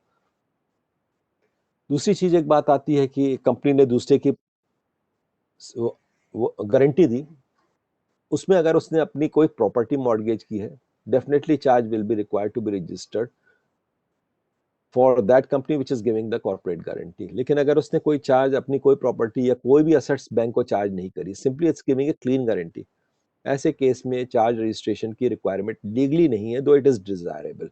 It has been decided in one case, ST Patil versus registrar of companies. तो ये है चीज. अब हमने चार्ज रजिस्ट्रेशन नहीं कराया, what will happen? So long as the company is a going concern, कोई प्रॉब्लम नहीं है.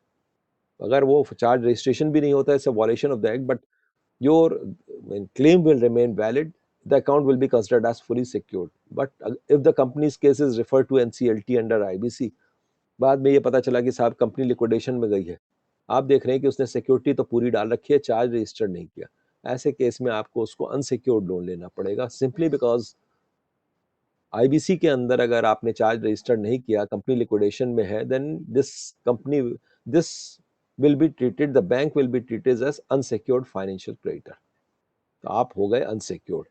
और आईबीसी के अंदर जो वाटरफॉल मैकेनिज्म है, उसके हिसाब से पहला जो पेमेंट जाता है वो आईपी कॉस्ट को जाता है, सेकंड जाता है सिक्योर्ड फाइनेंशियल क्रेडिटर्स को, that is the banks which have got the charge registered with registrar of companies, and 24 month workman due. फिर उसके बाद 24 मंथ एम्प्लॉयज ड्यू जाता है, एंड देन फोर्थ पोजीशन पे आते हैं unsecured financial creditors. That is the bank which had failed to get this ROC charge registered. CERSAI की भी रजिस्ट्रेशन कंपलसरी है. सरसाई आई थी 31 मार्च 2011 को, प्रोविजंस जो आए थे. It's a company which is registered under section 8 of the SARFAESI act. इसमें major holding government of India की है, और ये भी एक पब्लिक पोर्टल है. जो भी कोई भी असेट्स बैंक को फेवर में चार्ज किया जाता है तो उसको उनको रजिस्टर्ड करना होता है सरसाई की साइट पे. पहले 30 डेज का टाइम होता था, अब अनलिमिटेड पीरियड है. But there are two implications for that. First is जो 24 जनवरी 2020 को चेंज किया गया है. अगर किसी बैंक ने अपने चार्ज को रजिस्टर सरसाई में नहीं किया तो वो सरफेसी के अंदर एक्शन नहीं ले सकता. सरफेसी इज एन एक्ट कि जहां पर अगर 1 लाख रुपए से ऊपर का किसी का ड्यूज है, account has been declared as NPA, तो जो असेट्स उसने बैंक को चार्ज की है, by following the due process the bank can sell those assets and recover their dues. तो अगर आपने चार्ज रजिस्टर नहीं किया सरसाई में, you will not be eligible to enforce your rights through SARFAESI. And secondly, अगर आपने चार्ज रजिस्टर नहीं किया सरसाई में और किसी और बैंक ने रजिस्टर कर दिया, सेम असेट्स पे फाइनेंस किया और सरसाई में चार्ज रजिस्टर कर दिया, इन case of default the first claim will be paid to the bank which has got its charge registered with Sarsai. So these are the things that we have to see. Security की बात करते हैं. देखिए, Kingfisher का case आया है. It's a beautiful case कि where the security has been compromised by the financial institutions. 9,090 crore का डिफॉल्ट था. There was no such big security available with the banks except the brand value of the Kingfisher, which was valued at 3,406 crore in 2010 by Grant Thornton with one rider. They said that this valuation has to be used only for internal purposes and not for investment purposes. Still, the bank gave the loans against this brand. तो जब ये fault आया उसके बाद brand को जो है, जब रिजर्व प्राइस पे 366 करोड़ रुपए किया गया बिडिंग के लिए, not a single bidder came. So these are the things where the securities have been compromised. So we need to see carefully, not just NPA, other things have to be taken into consideration. Coming to the third point, and that is prudential norms. They are more or less same as they were last year, except that in LFA they are asking one thing, whether the classification of SMA 0, 1 and 2 has been done properly. तो ये एक additional चीज है. SMA 0, 1, 2 क्या होते हैं, इसके लिए हमको आरबीआई का सर्कुलर 7 जून 2019 रेफर करना पड़ेगा. इट सेज, ये बताया गया है कि टर्म लोन अगर 1 से 30 दिन से ओवरड्यू है तो it will be classified as SMA 0, 31 to 60 days it will be SMA 1, 61 to 90 SMA 2. तो इस तरह की चीजें हैं, ये हमें देखनी है. Norms more or less same है जैसे पहले थे, and they are governed by RBI circular dated 1st July 2015. Most important thing is that if one account becomes NPA, all accounts of the borrower will become NPA except one account. If a loan is being secured by LIC, KVP, NSC और FDR, और उनकी जो outstanding है loan वो उनकी value से कम है, तो अकाउंट एनपीए नहीं होगा. So this is one thing that we have to see. Centrally government ने अगर कोई गारंटी दे रखी है किसी अकाउंट में, that account will not become NPA, लेकिन उसके अंदर इंटरेस्ट बुक नहीं किया जाएगा. So once an account becomes NPA, no interest will be booked in that account. Book मतलब उसके अकाउंट में तो डेबिट हो सकता है लेकिन इनकम में नहीं जाएगा. It can be transfer to some other account like interest suspense which will be part of your liability side of the balance sheet, but it will not be credited in the income head. उसके अलावा अगर कोई account NPA होता है तो उसके अंदर auditor को यह भी देखना है कि अगर उसमें अनरियलाइज इंटरेस्ट है, सारा के सारा रिवर्स होगा और प्रोविजनिंग में भी फर्क हो जाता है. That's why no bank wants an account to be classified as NPA because it hits their profitability straight away. अब बात करते हैं सर एक बड़ी इंपॉर्टेंट चीज की. पहले तो अभी बीच में क्या हुआ था कि सुप्रीम कोर्ट का एक रूलिंग आई थी 3 सितंबर को, और उसमें यह कहा गया था कि 31 अगस्त को कोई अकाउंट अगर स्टैंडर्ड है तो वो अकाउंट स्टैंडर्ड रहेगा till the stay of this ruling. तो अभी एक ये ज्यादातर थिंकिंग थी कि 31 मार्च तक ये कोर्ट की रूलिंग अगर रहती है तो अकाउंट को एनपीए नहीं किया जाएगा. But all of a sudden 23 मार्च को ये स्टे हटा दिया गया है.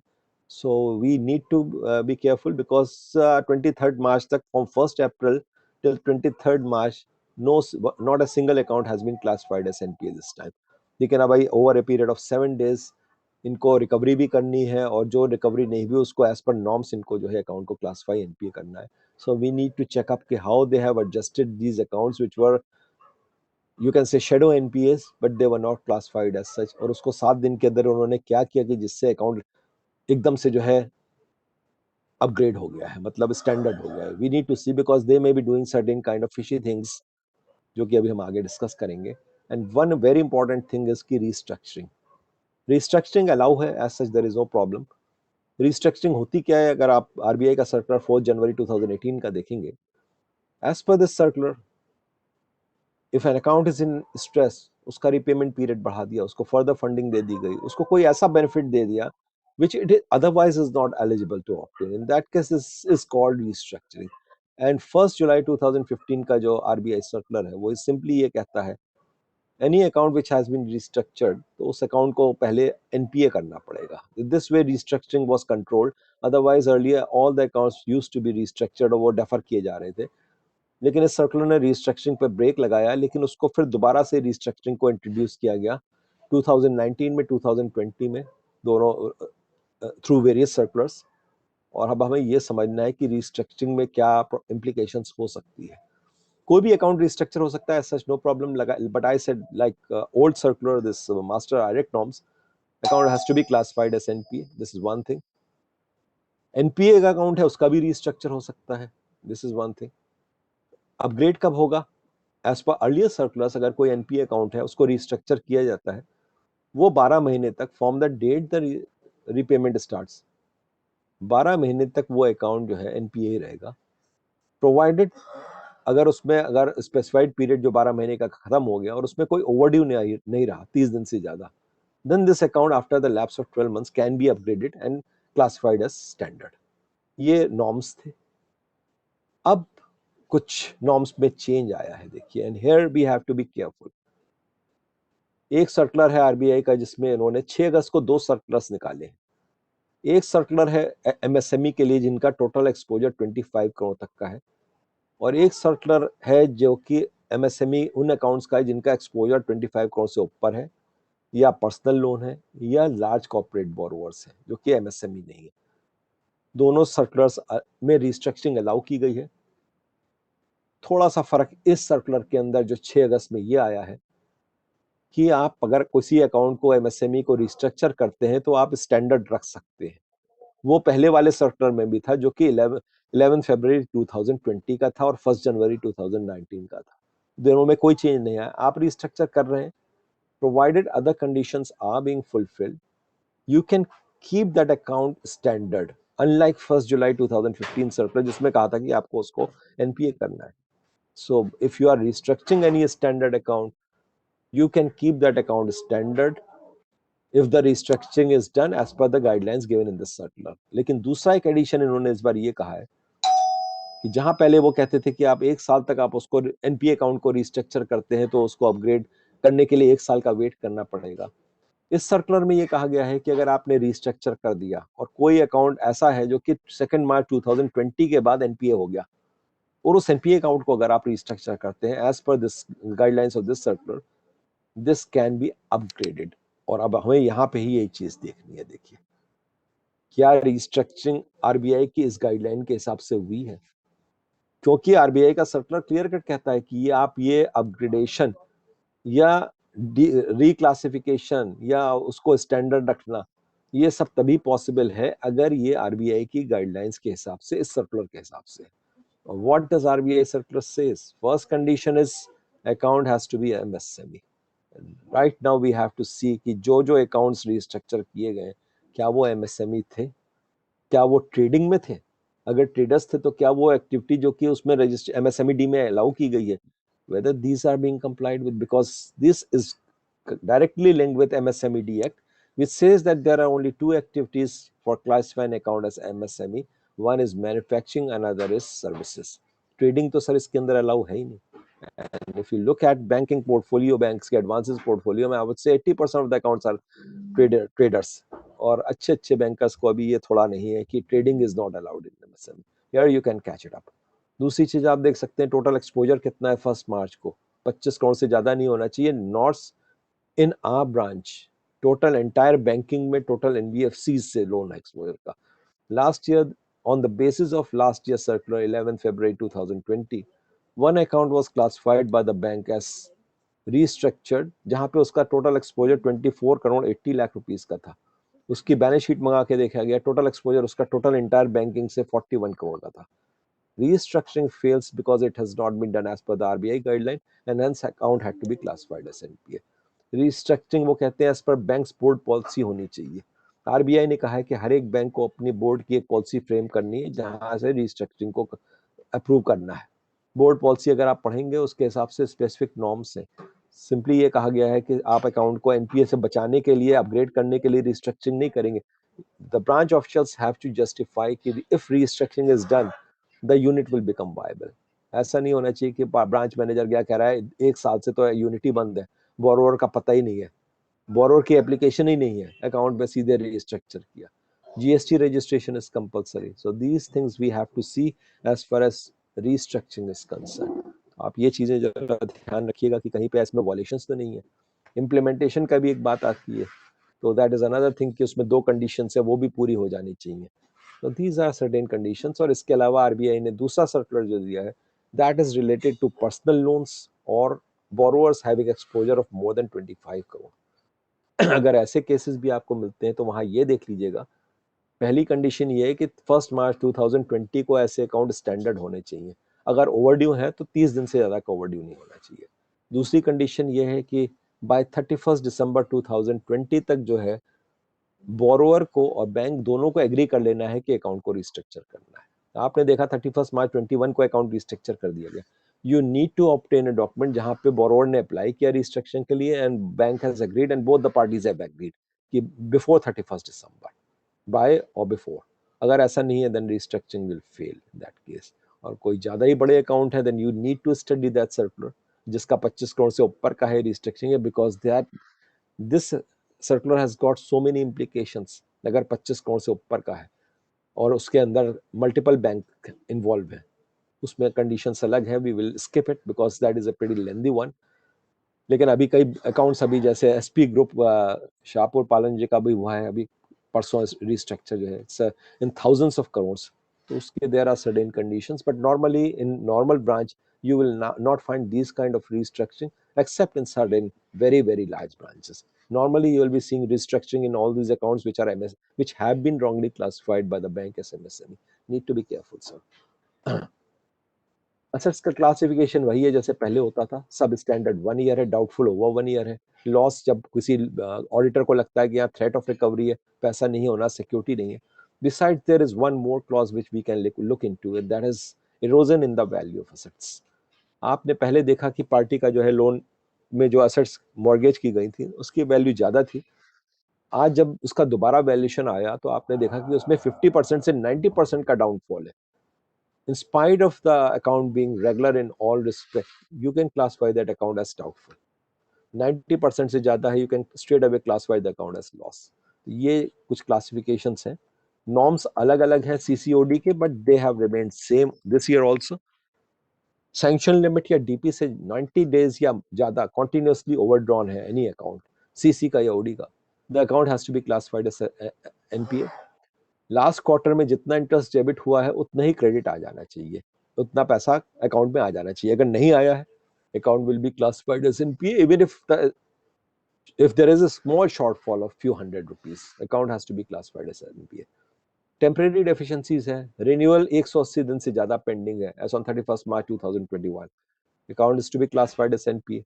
या ड्राइंग पावर कैलकुलेट की जा रही है स्टॉक स्टेटमेंट के बेसिस पे which is more than 180 days old. ये 4 कंडीशंस हैं जिस पे हमें करना है अकाउंट क्लासिफाई. टर्म लोन्स के अंदर 1 दिन का फर्क है, मोर देन 90 डेज. अब this is something which is quite interesting. It says interest and oblique or principal remain overdue more than 90 days.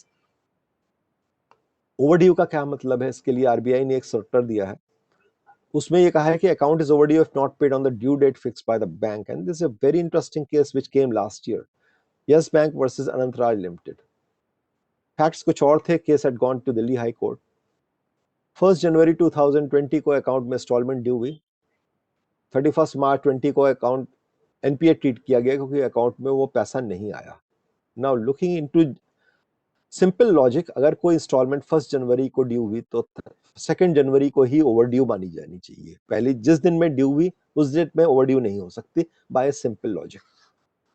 तो अगर हम 2 जनवरी से लेते हैं तो by 31st March 2020, installment is overdue for 90 days and not more than 90. So looking at this circular, they said the account is overdue if not paid on the due date fixed by the bank.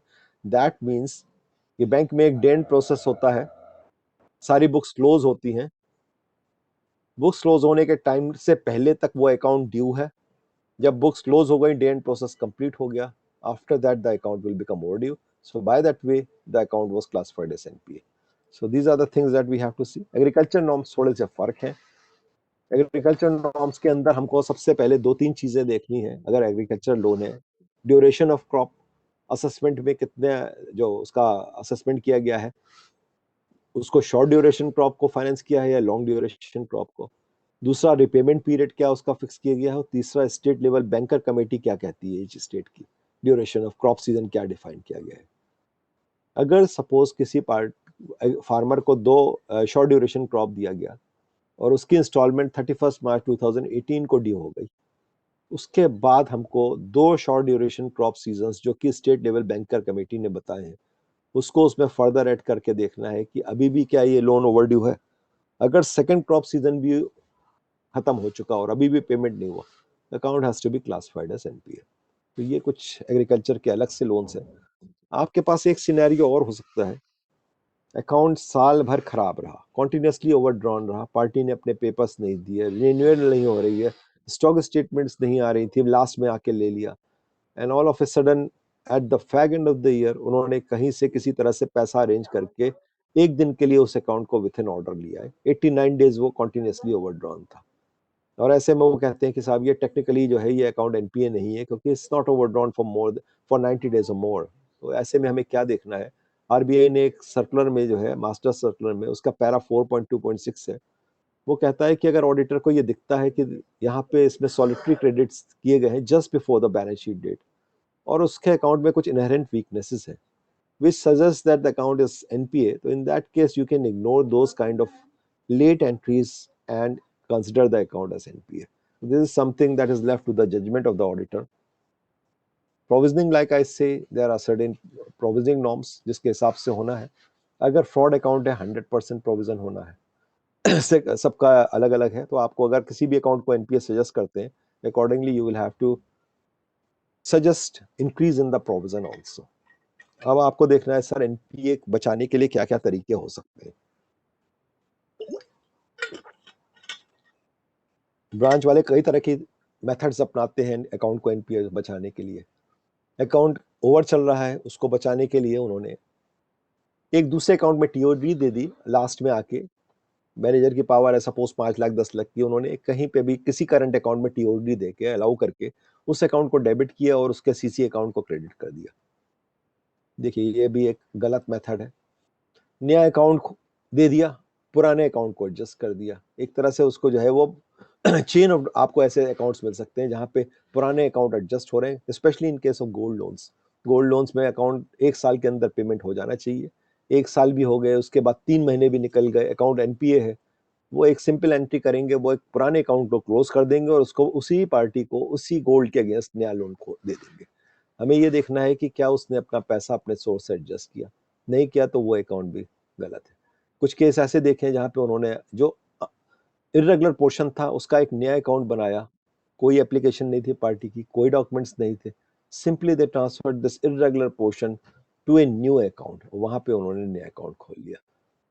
बड़े बड़े loans में ये देखा गया है जहां पे उन्होंने एलसी लिमिट भी है और सीसी लिमिट भी है. एलसी के अगेंस्ट एफडीआरस हैं, sort of margins. CC account हो गया इरेगुलर, तो उन्होंने वहां की जो एफडीआर थी उसको मैच्योर करा के उसका पैसा यहाँ ट्रांसफर कर दिया. मीक करके कमांड होता है फिनेकल के अंदर, this is used for reclassify the account as NPA, लेकिन उसको अपग्रेड करने की अथॉरिटी ब्रांच लेवल की नहीं होनी चाहिए. तो ये सारी चीजें हमको देखनी है कि कहीं ऐसा तो नहीं है. Now we come to a very important part and that is LFAR की जो क्लॉज 4 सब क्लॉज 3 है. वो एक बड़ा उसमें क्वेश्चन उन्होंने हमसे इस बार पूछा है कि आपने जो अकाउंट्स एग्जामिन किए, आपको ये देखना है कि यहाँ पे क्या कुछ रिस्क इंडिकेटर्स हैं which may lead to perpetuation of fraud. कल आपने सारे बड़े बड़े अकाउंट्स एग्जामिन किए और आपको यहाँ पे आपको देखना है कि वहां पे कुछ इस तरह के एरियाज तो नहीं है जहाँ पे फ्रॉड हो सकता है. उसमें अगर आप कमेंट्स पढ़ेंगे कि क्या रिस्क इंडिकेटर्स एग्जांपल्स हैं, तो वो काफ़ी वाइड हैं। उसके अंदर कह रहे हैं कि like fabrication of books of accounts or fake sundry debtors, siphoning of funds through related parties, fake shipping bills, round tripping, this and that. There are so many things which are in kind of scope of work of forensic auditors, which statutory auditors have to look into. अब आपने देखा कि यहाँ पे आपने बड़े बड़े accounts हैं, आपको उनको एग्जामिन करना है, क्योंकि बेसिक फैक्टर, रिस्क फैक्टर उन्हीं अकाउंट्स में है जो इन्होंने कहा है कि आपको ट्रांजैक्शन ऑडिट करनी है, because regulator wants us to have a deep scrutiny of all these accounts with large exposure. वहां पे हमको ये नहीं है कि साहब हमने टेस्ट चेक कर लिया, रैंडम चेक कर लिया। तो वहां पे अगर आपको कोई रिस्क फैक्टर मिलता है then we have to bet. लेकिन रिस्क फैक्टर क्या हो सकता है, कैसे, how we are going to identify them, this is something that we need to know, sir. Somehow we have to take a call कि हमें किस अकाउंट पे कंसंट्रेट करना है। हमने, हमारे पास बड़ी ब्रांच चाहिए, वहां पे 10 अकाउंट्स ऐसे हैं जिनका अच्छा बड़ा एक्सपोजर है, 10 करोड़ से ऊपर का है। उसमें से सारे अकाउंट्स को अगर हम एक एक चीज को उस हिसाब से वेरीफाई करें जो कि इन्होंने की रिस्क इंडिकेटर्स के हिसाब से दिया है, तो I think that will take at least 1 month to complete the entire exercise. We have only 5-10 days to complete this. तो हमें यहाँ पे एक कॉल लेना पड़ेगा, हमें वो अकाउंट्स पे ज्यादा कंसंट्रेट करना है जहाँ पे हमको लग रहा है कि कुछ रिस्क है। And how we are going to go ahead, first of all in such case we should go and look into the operation of CC accounts. CC accounts के अंदर दो ट्रांजेक्शन्स होते हैं, कुछ पैसा आता है, कुछ जाता है। पैसा जाता है सप्लायर्स को, आता है डेटर्स से। तो ये एक बड़ा फ्रीक्वेंट अकाउंट है जो कि यूज होता है। सीसी अकाउंट के अंदर ऑपरेशंस में हमको सबसे पहले ये देखना है कि इसके अंदर टर्नओवर क्या है। Turnover means debit turnover as well as credit turnover.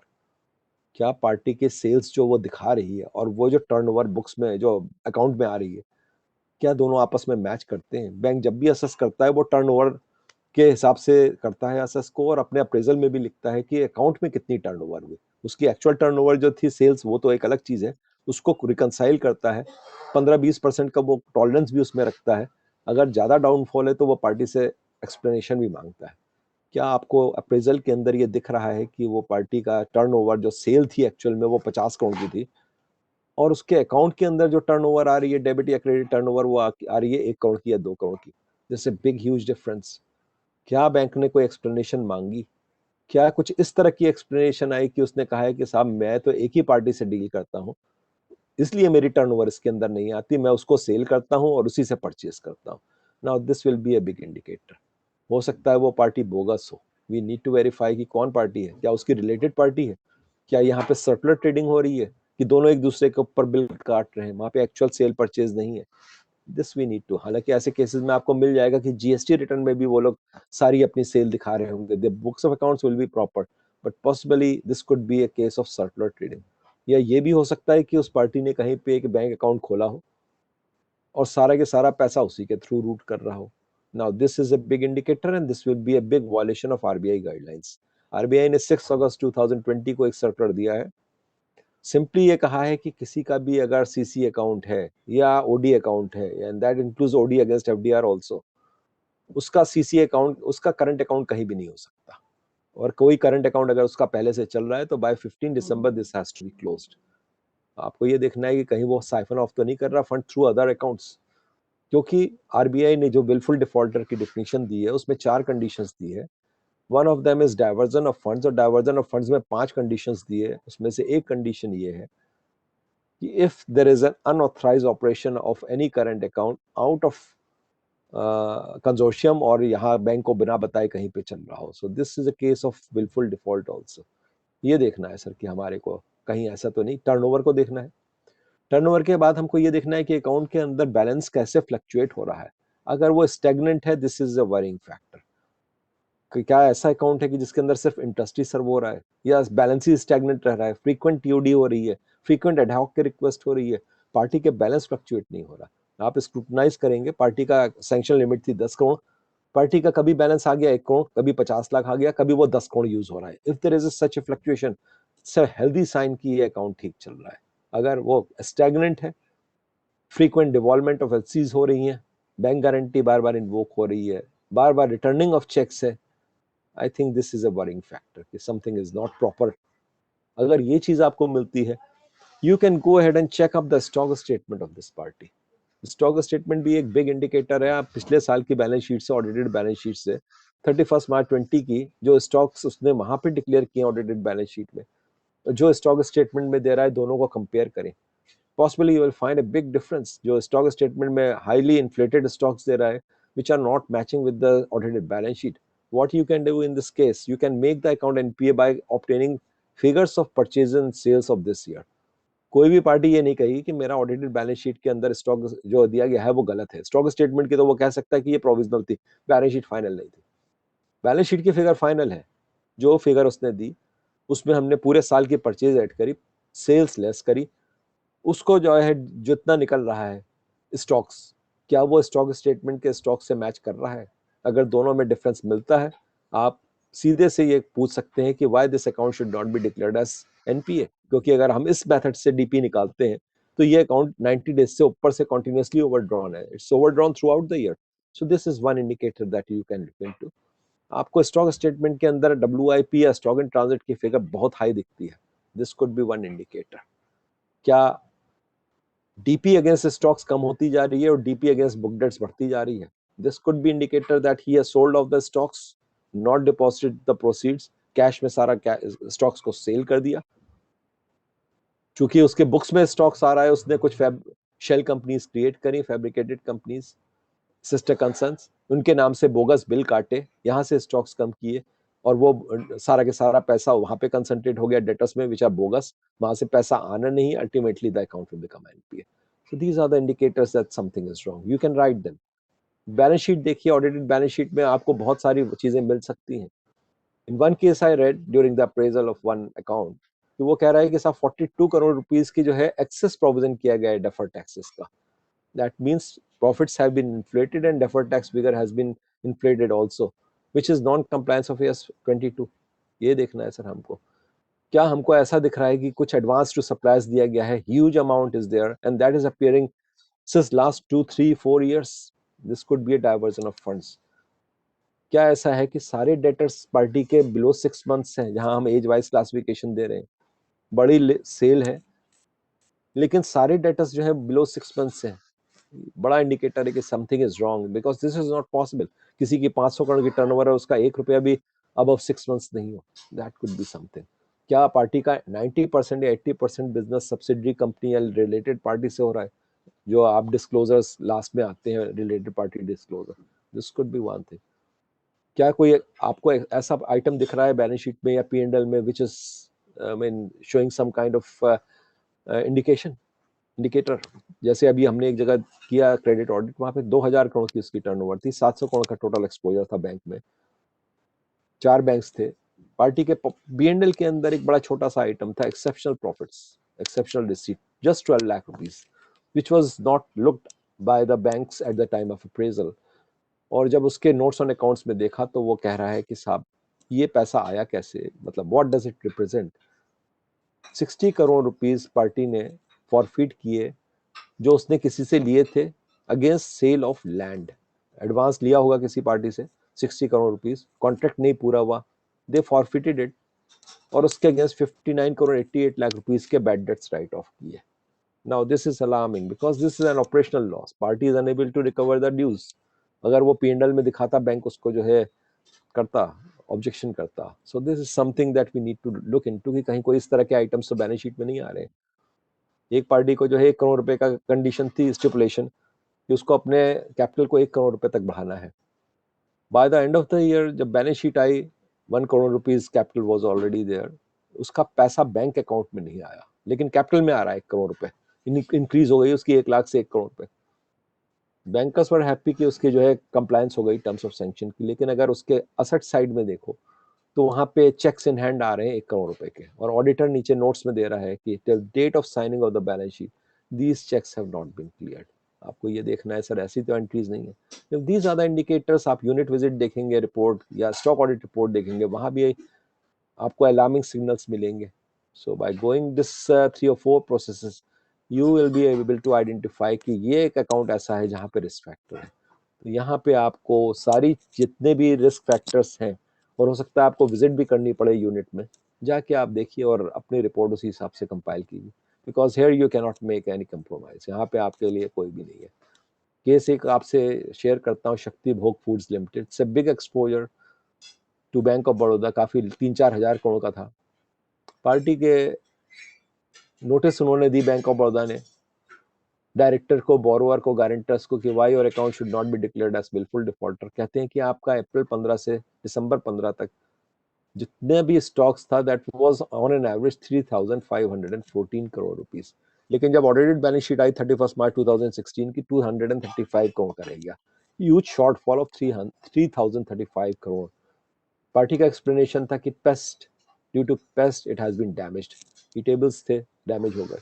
But what about insurance claim? Bank ने इंश्योरेंस में पता किया, नॉट अ सिंगल पैसा insurance claim is lying there. Case forensic में गया, फेक वेंडर्स मिले वहां पे, जो गुड्स का मूवमेंट दिखाया गया उन ट्रक्स नंबर को जब ऑडिटर ने वेरीफाई किया, पता चला वो एम्बुलेंस के नंबर थे, टू व्हीलर्स के थे, स्कूल बसेस के थे। उसने एक काम किया, उसने पार्टी डिस्क्लोजर, जो रिलेटेड पार्टी डिस्क्लोजर है जो बैलेंस शीट में दिया, उसको स्क्रूटनाइज किया। वहां पे एक कंपनी है, प्राइवेट लिमिटेड कंपनी, उसका देखा, उसकी बैलेंस शीट एमसीए से डाउनलोड करी, देखा दोनों में कितना डिफरेंस है। Found huge difference in purchase and sales, 26 crore का डिफरेंस था। बोरोवर कह रहा है मैंने 29 करोड़ की परचेजेस करी है, रिलेटेड पार्टी कह रही है मैंने 2 करोड़ की करी है। बोरोवर कह रहा है 24 करोड़ की सेल करी है, रिलेटेड पार्टी कह रही है मैंने 76 लाख की है। So these things indicate that something was going wrong. Creditors में स्टॉक स्टेटमेंट में 79 करोड़ का एक स्टॉक स्टेटमेंट में क्रेडिटर आ रहा है, जिसकी बैलेंस शीट ऑडिटर ने जब एमसीए से डाउनलोड करी तो उसकी टोटल जो डेटर्स थे वो 15 करोड़ के थे। तो हाउ इट कैन बी? तो बैंक ने कहा कि 64 करोड़ रुपीस के बोगस परचेजेस बुक्स में दिखा रखे। So this way this account has been declared as a fraud. Non fund based limits की बात करते हैं, they are very very problematic. LCBG, because this time I have been given 2 hours, normally it is 1.5 hour session, and thankfully the session organizers started the session at the right time, so I have been given plenty of time, so I can spend some time on this non fund based limits also. Problematic area है sir, देखिए letter of credit, bank guarantee, LOU। Talking about LOU, let's take it first. हालांकि अब ये ban हो गया है, लेकिन एक बैंक को, PNB को 14,000 करोड़ रुपीस का प्रॉब्लम आई इसकी वजह से। What happened in this case? Because because of one person, Nirav Modi, और उसके कुछ वहां पे PNB के अंदर लोग थे जिन्होंने उसको ऑब्लाइज किया, and they were in connivance with him and committed this fraud which has cost the bank 14,000 crore rupees simply because of this non-fund LOU. LOU is a sort of bank guarantee. यहाँ पे क्या है कि नीरव मोदी का काम था, he's a big jeweler, उनका काफी एकदम से abnormal growth हुआ during a period of say 5-10 years.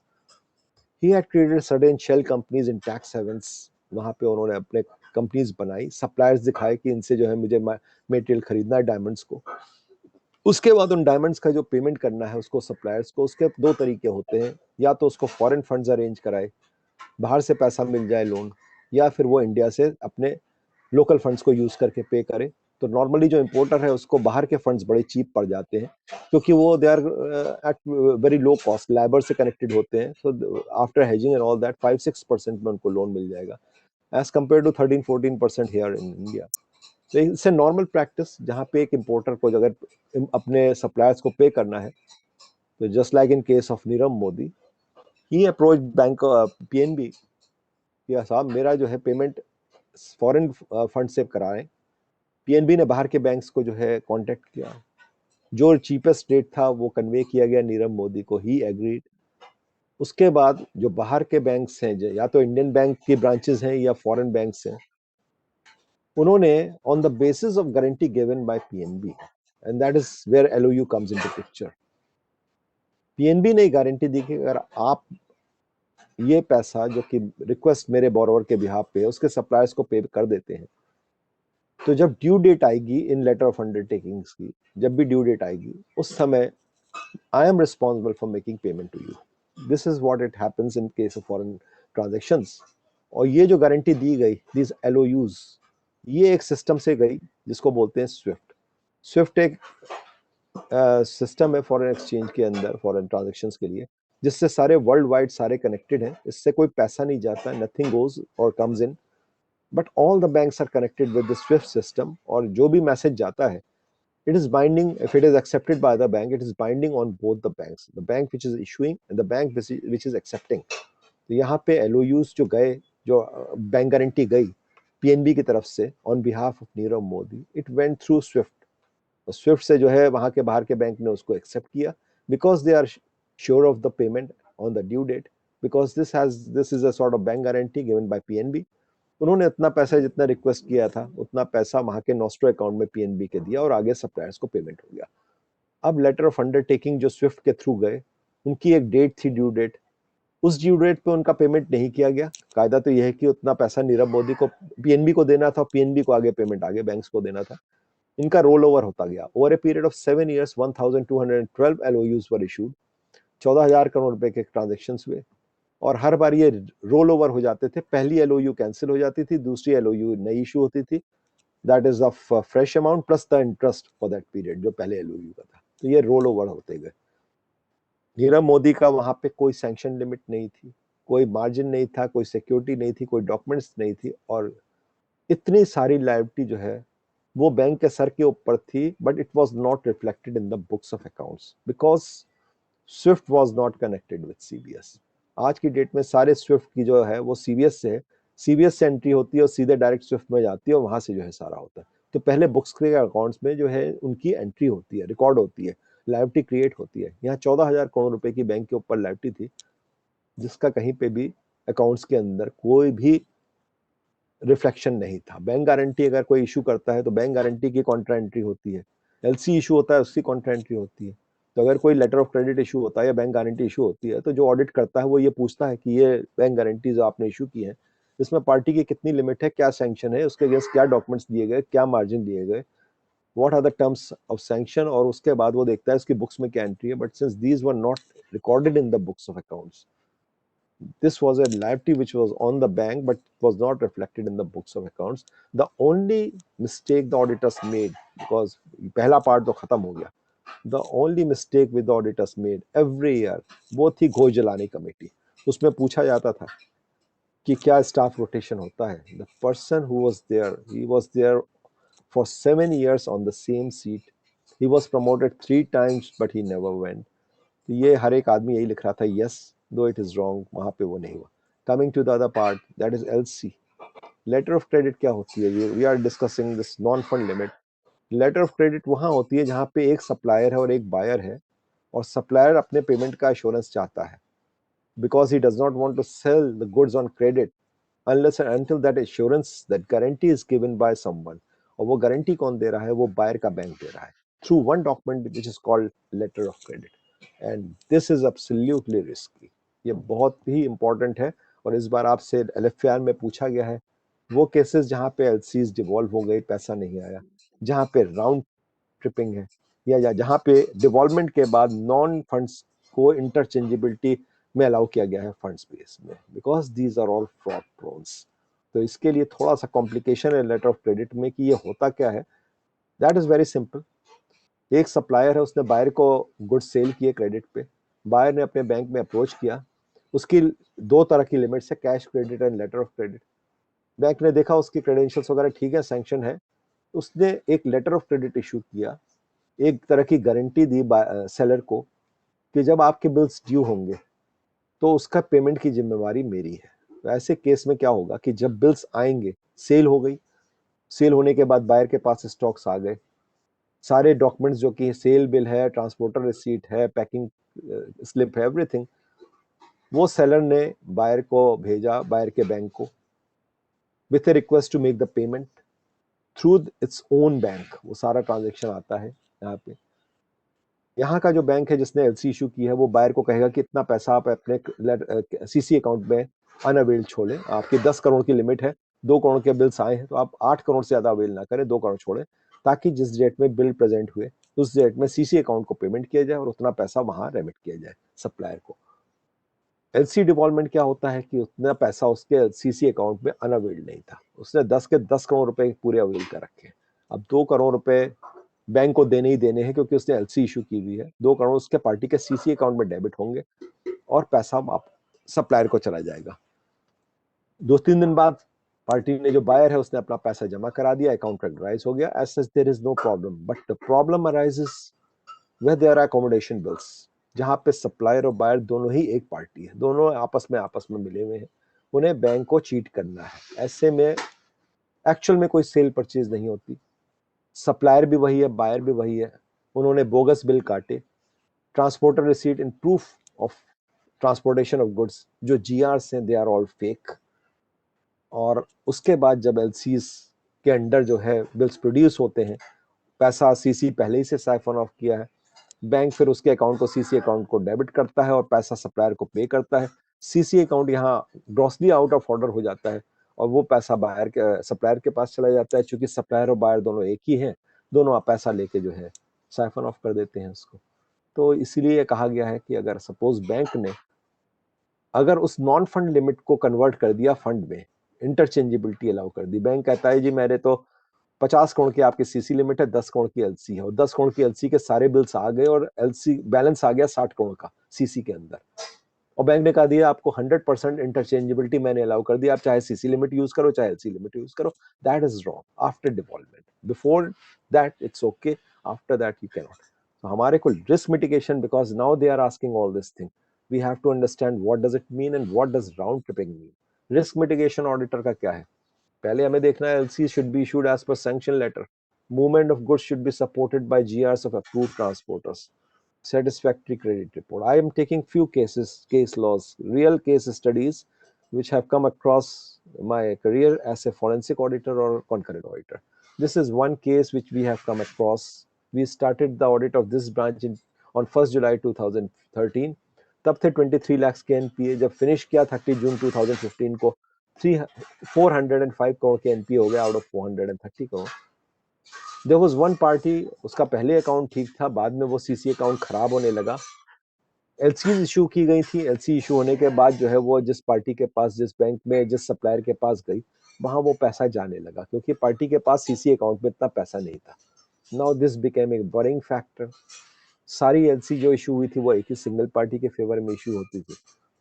Goods जो ट्रांसपोर्टेशन था जहां से उस सप्लायर से यहाँ आता था, वो आईबीए अप्रूव्ड नहीं था। आईबीए की एक लिस्ट है जहां पे अप्रूव्ड ट्रांसपोर्टर्स की लिस्ट होती है। What the bank are supposed to see, they have to check up that transportation is made through IBA approved transporters. वहां पे कोई नहीं था, and when the forensic audit was done later on, all the GRs were found to be fake as such. Account out of order हो गया, उसका account के balance को रिड्यूस करने के लिए उन्होंने 31 मार्च को बड़े बड़े चेक उस पार्टी के अकाउंट में बुक्स में एंट्री करी, उसको क्लियरिंग में नहीं डाला। बुक्स में तो एंट्री हो गई, पार्टी के account in books it was reduced and brought with in the limit, लेकिन उसको क्लियरिंग में नहीं डाला, क्योंकि क्लियरिंग में डालने का मतलब ये है कि चेक वापस हो जाता। वंस द ऑडिट कंप्लीटेड, उसके बाद उन्होंने क्लियरिंग में जा रहा, सारा के सारा हो गया। And one thing that we found, and this is what I want to explain, is what is round tripping. इस बार आपसे पूछा गया है, राउंड ट्रिपिंग में हमने यहाँ देखा कि जो पैसा सप्लायर के अकाउंट में जाता था सप्लायर को because of LC devolvement, same date में उतना ही पैसा वापस आ जाता था इसके सिस्टर कंसर्न्स के अकाउंट में, इस बोरोवर के, उसके भी उनके करंट अकाउंट यहीं पे थे, वहां पे सेम अमाउंट वापस आ जाता था। सो this is called round tripping. और भी कई चीजें आई, we had to give a special report for this. Right now this case is with the investigating authorities. तो ये होता है सब। अब इसमें next year we got a concurrent audit of that branch where the supplier's account was there. क्योंकि हमें इसका बैकग्राउंड पता था, वी हैड टू सी कि इसके अंदर प्रॉब्लम क्या है, इस अकाउंट में क्या, whether how they are operating. और यहाँ पे हमें पता चला कि पार्टी ने अपनी बैलेंस शीट्स दी थी, वो ऑडिटेड बैलेंस शीट्स दे वर ओके, उनकी भी सीसी लिमिट थी और एलसी लिमिट थी वहाँ पे। बट द प्रॉब्लम वाज कि ऑल द डेटर्स जितने भी थे सारे के सारे बिलो 6 मंथ्स थे, हेल्दी फाइनेंशियल्स थे, अच्छी टर्नओवर थी, सारे पिछले 3 साल की जितनी बैलेंस शीट्स थे सारे डेटर्स बिलो 6 मंथ्स थे, which is not possible. So we requested the AGM of this branch to kindly get it downloaded from the MCA side and recheck the balance sheet which they have furnished to the branch. Found out that 3 साल से उन्होंने MCA पे नहीं किया file, तो this is a worrying factor. उसके बाद further हमने देखा कि पार्टी के अंदर अकाउंट में ऑपरेशन सेटिस्फैक्टरी नहीं है, फर्दर एलसी डिवॉल्वमेंट है in spite of healthy financials. Now coming to the LC part, हमने देखा जब एलसी इशू की गई है तो उसके डॉक्यूमेंट्स यहाँ पे आए हुए हैं ब्रांच के अंदर, करीब 15 करोड़ रुपीस की एलसी इशू की गई थी। उसके सपोर्ट में वहां पे परचेज बिल आए हुए थे, they were due after 3 months। Purchase bills आए थे, ट्रांसपोर्टर की एलएस थी, जीआर थी, और बिल थे, और एवरीथिंग वाज देयर। अब उसको देखा कि किस चीज के उन्होंने एलसी इशू की है। We found out that the LC was issued for purchase of rice. Party किस में डील करती है? They were dealing in steel items. Now looking at stock statement, stock statement में देखा कि वहां पे जब एलसी पे माल खरीदा गया है तो उतने के क्रेडिटर्स होने चाहिए। वी फाउंड आउट कि क्रेडिटर्स सिर्फ 4,31,000 के थे, though the LCs were issued for 15 crore. तो the party was not presenting the actual position in stock statement. और जो डेटर्स देखे वहां पे, तो वो एक डेटर मेन था जिसके करीब 40-50 करोड़ का एक्सपोजर था। That party was found to be dealing in IT products, so it makes no sense. The party is dealing in steel items, buying rice and selling IT products. So these are the indications that something is wrong. So ये सारी चीजें हमारे इसमें आती हैं। एक case और जो एलसी से रिलेटेड है, एलसी जिनके फेवर में इशू की गई, उन्होंने उस एलसी के अगेंस्ट बिल्स रेज किए, बिल डिस्काउंट किए, they were all found to be dubious with dubious credentials. उनके वैट रजिस्ट्रेशन केसेस कैंसिल कर दिए गए थे because they were bogus firms. Cases of round tripping थे, लाइक आई सेड। और short-term funds of 20.81 crore were used for long-term purposes. This is something that has to be seen. But what was alarming was the balance sheet, the financials. प्रारो में party के auditor ने लिखा हुआ था कि undisputed statutory dues over 6 months 30.84 crore के हैं। Now, how the bank has given with undisputed statutory dues of 30.84 crore, only bankers know. There were huge variations in the financials at the time of year of sanction and year of NPA. When you look at raw material consumption, it was 67% at the time of year of sanction. It rose to 100%. Debtors which were just 28.25 lakhs over 6 months, they rose to 280 crores. And now looking at net profit, at the time of sanction, the party had declared net profit of 42 crore rupees, but there was a qualification in the auditor report. He said that in ITR, the party had claimed bad debts of 63 crore rupees, which were not accounted for in the books of accounts. इसका मतलब अगर books में balance sheet में वो right of कर देता 63 करोड़ का, it would have become a loss of 20 crore rupees and the loan would not have been sanctioned. So these are the things that we really need to know कि कैसे ये सारी चीजें होती हैं. There are many cases. ये भी एक केस है जिसका I can skip. One more interesting case, जब भी कभी LC इशू हो रही है, मेक श्योर कि एलसी जिसके फेवर में इशू हो रही है, क्योंकि बैंक अपनी लायबिलिटी क्रिएट कर रहा है, जिसके फेवर में इशू हो रही है उसके क्रेडेंशियल्स बिल्कुल साउंड हो। ऐसा ना हो कि वो क्रेडेंशियल्स ठीक ना हो। And who is going to verify these credentials? There are certain agencies like DNB, Dun and Bradstreet. उनको बैंक असाइन करता है जॉब, और उसके हिसाब से जो है वो जो है एक रिपोर्ट देते हैं कि क्या ये जो है एलसी इसके फेवर में इशू की जा सकती है या नहीं की जा सकती। तो हमारे इस केस के अंदर एक अकाउंट है जो कि 28 करोड़ से अकाउंट एनपीए हुआ। एलसी जब इशू की गई,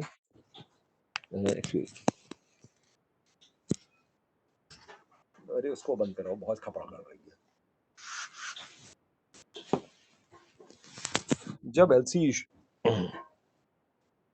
जब पार्टी की एलसी इशू की गई तो उससे पहले उसको डीएनबी रिपोर्ट चाहिए होगी।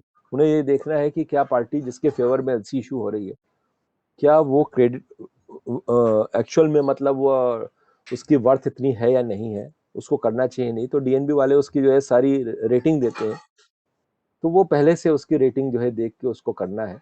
In this case when the LCs were issued of around 10 crore rupees, they were issued in favor of just one single party. उसको नहीं, डीएनबी रिपोर्ट नहीं मांगी उन्होंने। और जब बाद में अकाउंट खराब हो गया और डीएनबी की रिपोर्ट आई, तो डीएनबी ने ये लिखा है कि this party is not traceable at the given address. So this is something that needs to be seen. Talking about reduction in the value of collateral, इस केस के अंदर 2015 में जो प्रॉपर्टी दी गई थी, मॉर्गेज की गई थी, it was valued at 10.28 crore rupees. Last renewal हुआ 18 में, उसने उसको पार्टी को उसने वैल्यूअर ने ये लिख के दिया है कि अब आज की डेट में इसकी वैल्यू 2 करोड़ रुपीस है। एंड ही सेड कि when I valued this property last time, यहाँ पे ग्राउंड फ्लोर था, बेसमेंट था, and entire property was mortgage to the bank, तो उसकी वैल्यू 10 करोड़ थी. In between this 2 or 3 years इसने उसके ऊपर 3 फ्लोर्स बनाए, तीनों की इंडिपेंडेंट रजिस्ट्री करके 3 लोगों को अलग अलग बेच दिया. So now you are the 1/4 owner of this property. That's why I am valuing it for just 2 crore rupees. Now look at this. 3 साल तक अकाउंट रिन्यू हुआ, nobody care to visit the property, उसकी report नहीं दी गई, valuation इतनी गिर गया, the account should be classified as a loss because there is a doubtful में आना चाहिए because there is a reduction of 80% within last 2-3 years. Coming to the bank guarantee, this is also problematic. Bank guarantee financial होती है, performance होती है. एक contractor है, अगर उसने कुछ एडवांस दिया है, मोबिलाइजेशन एडवांस, तो उसके जिसने पैसा दिया है वो अपने फाइनेंशियल्स को सिक्योर करना चाहेगा, जो भी पैसा दिया है. Of course there will be financial bank guarantee. और अगर उसके परफॉर्मेंस को जो है वो चाहता है कि कोई उसका जो है गारंटी दे, तो वो बैंक अगर वो उसके परफॉर्मेंस को देता है कि project at the designated period, within designated period it will be completed and it will be up to the mark, then the guarantee that is given will be the performance guarantee. अब इसके अंदर दो तरह की bank guarantees हम और बात करते हैं. These are absolutely important. One is conditional and other is unconditional. अगर आप ऑडिट कर रहे हैं, आपने देखा कि यहाँ पे बैंक गारंटीज इन्वोक हो गई है लेकिन बैंक ने पेमेंट नहीं किया, this will be a huge liability on the bank, just like in case of Bank of Baroda versus IOCL. Indian oil corporation limited ने एक पार्टी को कॉन्ट्रैक्ट दिया, उसके बिहाफ पे बैंक ऑफ बड़ौदा ने बैंक गारंटी दी, unconditional bank guarantee, की जिस समय क्लेम आएगा मैं उसका पेमेंट कर दूंगा. आईओसीएल ने जब देखा कि इसका काम ठीक नहीं है, उन्होंने इस बैंक गारंटी को इन्वोक किया. For certain reason bank of Baroda did not pay. So taking this as a very serious breach of conditions of issuing bank guarantee, Calcutta High Court on 10th February has asked, I mean, they have given in favor of IOCL and they have asked Reserve Bank of India to consider appropriate steps against Bank of Baroda, including revoking its banking license for failing to honor a bank guarantee. तो अब आप ये देख लीजिए कि इस तरह का कोई केस है, kindly note and give it in their report. Coming to sudden advances like CC, term loan and all that, I think we are left with around 15 minutes. So we will take a few points regarding CC. CC is for 12 months, पहली चीज. CC is for financing the working capital. This is a working capital facility to finance the operating cycle of a borrower. CC के अंदर कुछ unique features हैं. एक तो CC का and use देखना हमारे लिए बड़ा इंपॉर्टेंट है. दूसरी चीज आती है renewal, because CC is for 12 months. तो अब हमें रिन्यू देखना है. रिन्यूअल में हमको एलएफआर में पूछा गया है कि कौन कौन से अकाउंट है which are overdue for renewal. This is to be seen. Secondly, अगर कोई अकाउंट ओवरड्यू फॉर रिन्यूअल है, from the due dates over 180 days, that account has to be classified as substandard. दो चीजें हैं देखिए. अब इसमें थोड़ी सी एक चीज आ जाती है, रिन्यूअल किस बेसिस पे होती है. Obviously this is based on the audited balance sheet of the financial year last year, achievements of projections, then projections and all that.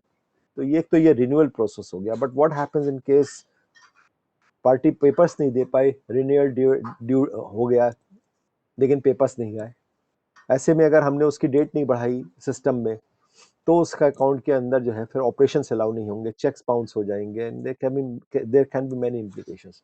तो that's why the banks make a short review in the account. 3 महीने का भी हो सकता है, 6 महीने का भी हो सकता है. देयर इज अ मिसकंसेप्शन कि एक अकाउंट को 6 महीने से ज्यादा शॉर्ट रिव्यू नहीं हो सकता या 2 महीने से ज्यादा नहीं हो सकता. This is left to the description of board of directors who frame the credit policy of the bank. कुछ बैंक कहते हैं हम 5 बार कर सकते हैं, कोई कहता है 3 बार कर सकते हैं, कोई कहता है हम 1 बार करेंगे, उसके बाद दूसरा जो होगा वो हायर अथॉरिटीज करेंगे. We have to look at the credit policy of the bank. लेकिन आरबीआई ने सिंपली ये कहा है, दो चीजें कही है. एक तो frequent short review is not desirable, और अगर कोई होता है तो उसका जस्टिफिकेशन होना चाहिए. पार्टीज पेपर नहीं दे पा रही हैं, 3 महीने के लिए 2 महीने के लिए नहीं दिया, अगर उसको 2-2 साल तक नहीं दे पा रही हैं, this has to be taken seriously, first thing. Secondly, short review किया गया है तो क्या उसकी एप्लीकेशन है, बोरोवर ने कोई जस्टिफिकेशन दिया है. तीसरी थोड़ी सी डिफरेंस ऑफ ओपिनियन है, कब इस अकाउंट को एनपीए माना जाएगा. नॉर्मली तो ये कहा गया है कि अगर review oblique renewal is not done within 180 days from the due date. And what is the due date? That has to be seen. एक पार्टी का 31 मार्च को अकाउंट ड्यू फॉर रिन्यूअल था, उसको 6 महीने के लिए पार्टी ने बैंक ने शॉर्ट रिव्यू कर दिया, तो वो कहते हैं कि इस डेट तक तो वो अकाउंट रिन्यू हो ही गया है 30 सितंबर से। तो अब जो नेक्स्ट रिन्यूअल होगा that will be from 1 October till 30 सितंबर, and they give a plea कि that we are also charging processing fee for this period also. So there may be difference of opinion between the auditor. Auditor कहता है कि आपने जो short review किया this is not part of the renewal, so the account has to be treated if it is not fully renewed by 30th September. Bank कहेगा कि मैंने जो शॉर्ट रिव्यू कर लिया है that is part of renewal. So my next 6 months will be from 30th September, 1st October, not from 30th, 31st March. Difference of opinions, difference of uh, treatment and all that. This has not been clarified. But banks go according to their own policies, credit policy. Now coming to drawing power, इस बार आपसे ये पूछा गया है, is DP properly calculated? और आपसे ये भी कहा गया है कि अगर एनपीए अकाउंट किया जाएगा अगर वो कंटिन्यूसली ओवरड्रॉन है ओवर सैंक्शन लिमिट और ड्राइंग पावर फॉर 90 डेज और मोर।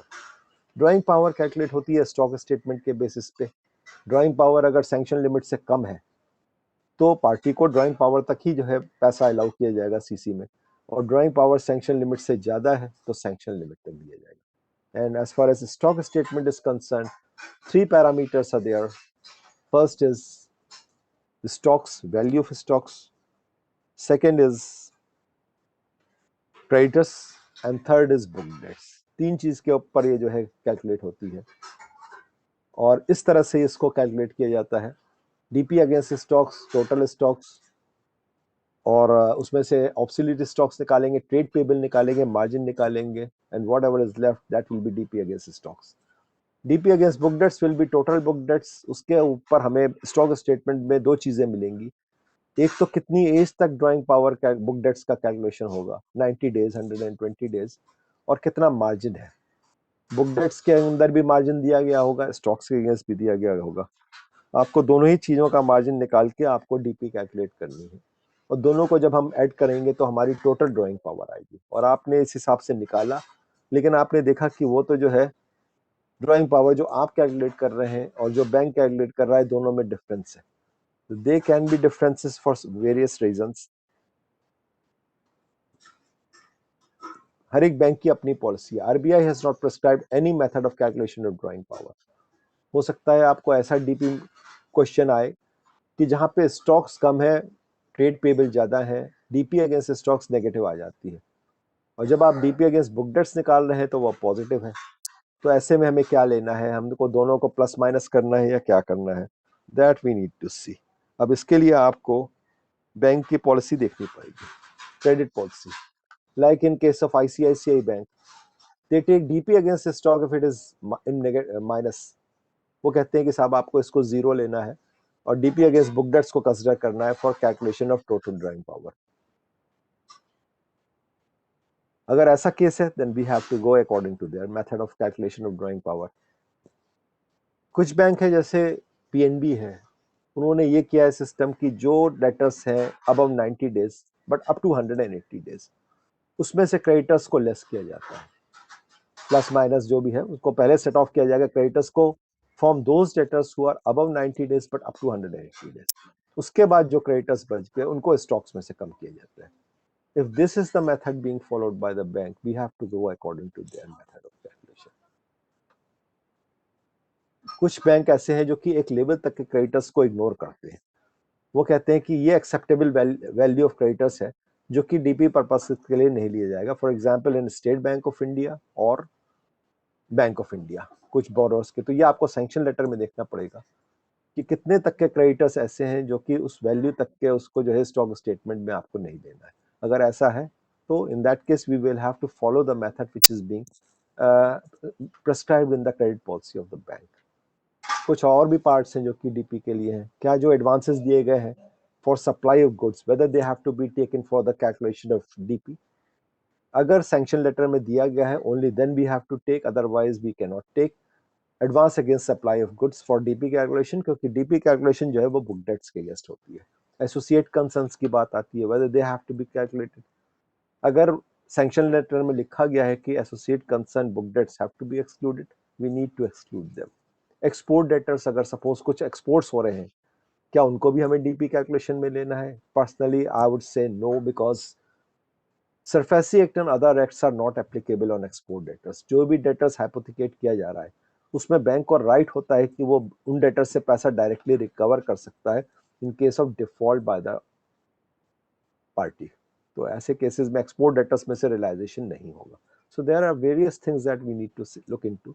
स्टॉक स्टेटमेंट का वेरिफिकेशन जब हमसे कहा जा रहा है whether DP is being calculated and stock statements are being submitted, देखिए कि क्या स्टॉक स्टेटमेंट में जहां एज वाइज क्लासिफिकेशन है प्रिस्क्राइब किया गया है वहां पे डेटर्स ऐसा तो नहीं कि पूरे ही अमाउंट के दिए जा रहे हैं, एज वाइज क्लासिफिकेशन नहीं है, क्रेडिटर्स प्रॉपर्ली दिए जा रहे हैं नहीं दिए जा रहे, एलसीज का जो क्रेडिटर्स है उसको जो है अलग से शो हो रहा है नहीं हो रहा है। So these things we have to look into. क्या पीनल इंटरेस्ट रिकवर हो रहा है if stock statements are not being submitted system में? आपको यही कहा जाएगा कि सिस्टम अपने आप लेता है। Just use one command in Finacle, that is AINTRPT, just use it. Try to find out कि क्या सिस्टम में पिनल इंटरेस्ट रिकवर हो रहा है नहीं हो रहा है। इंश्योरेंस को आपको देखना है, क्या इंश्योरेंस सारा स्टॉक्स प्रॉपर्ली इंश्योर्ड है या नहीं है। इंश्योरेंस में बैंक का क्लॉज होना चाहिए। जो इंश्योरेंस पॉलिसी है वह अलाइव होनी चाहिए, ऐसी तो नहीं कि एक्सपायर हो गई हो।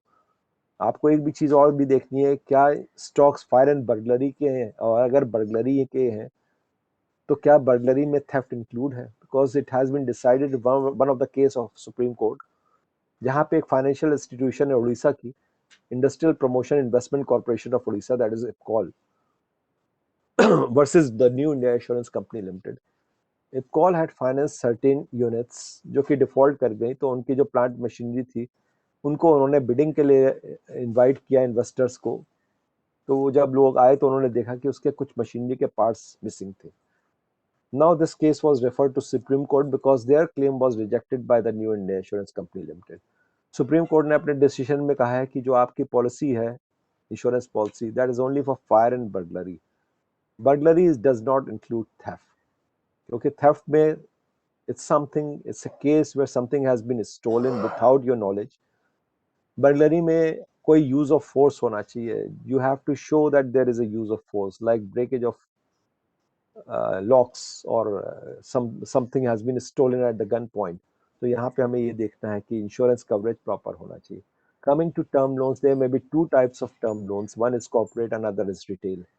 कॉर्पोरेट में हमें मेजर पॉइंट ये देखना है कि अगर कोई मशीनरी को फाइनेंस किया गया है, जो सप्लायर है उसके क्रेडेंशियल्स को हमने ड्यू डिलिजेंस किया है नहीं किया है। Like I said there are certain agencies like DNB और मीरा इन्फॉर्म, वो लोग जाके देखते हैं कि क्या सप्लायर ऐसा तो नहीं है जिस जो रिलेटेड पार्टी हो, उसके ऐसे ऐसे केसेस देखे गए हैं जहाँ पे सप्लायर्स के साथ मिलके बोरोवर ने फंड साइफन ऑफ कर दिए, कोटेशंस के बेसिस पे बैंक ने रिलीज किया funds, and later on the funds have been siphon off. So the credentials of the suppliers have to be look into. Retail loans हमको देखने हैं, housing loans, car loans, gold loans, each has their own each have their own implications. हमको देखना है कि ये सारी चीजें हुई नहीं। कार लोन्स के अंदर कोटेशंस अगर फेंक दी गई है, one very important thing we have to see is that कि जब भी कार लोन दिया जाए तो डीडी पार्टी को नहीं देनी है। डीडी लेके बैंक का कोई ऑफिशियल वहां पे जाएगा एक कवरिंग लेटर के साथ डीलर के पास, उस कवरिंग लेटर में एक्नॉलेजमेंट लेगा, plus they have to write कि this car has been financed by the bank. तो आप ये देखिए कि क्या एक्नॉलेजमेंट लेटर में ये चीज दी गई है, क्योंकि ऐसा हो सकता है कि अगर ये चीज नहीं दी गई, एक्नॉलेजमेंट लेटर भी है, डीलर ने स्टैंप लगा के दिया भी है, और ये क्लॉज नहीं लिखी गई कि ये कार हमने बैंक ने फाइनेंस की है, कल पार्टी वहां पे जाके अप्लाई कर सकती है डीलर को कि मेरा जो है ये बुकिंग कैंसिल कर दी जाए और पूरा के पूरा पैसा लेके जो है साइफन ऑफ कर।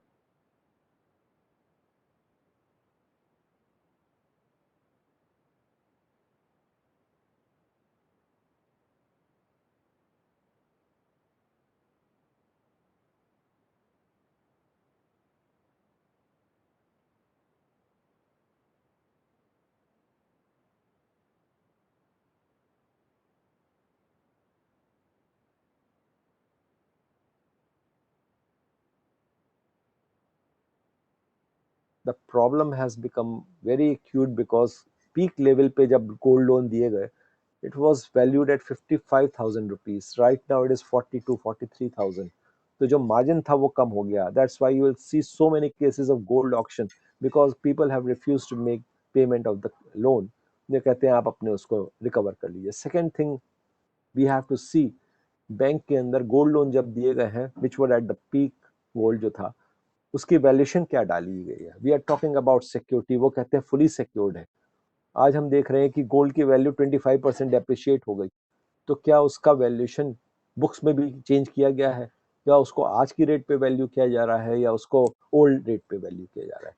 क्योंकि अगर आप प्राइमरी सिक्योरिटी की बात करेंगे तो जो गोल्ड पहले 1 लाख रुपए का था, हो सकता है वो आज 75,000 का रह जाए, जिसके अगेंस्ट जो आउटस्टैंडिंग है वो 90,000। So we need to give MOC to this effect. Thirdly we have to see, क्योंकि ये गोल्ड एक ऐसी चीज है जिसकी ओनरशिप का कोई भी प्रूफ बैंक के पास नहीं है, and bank is very liberal.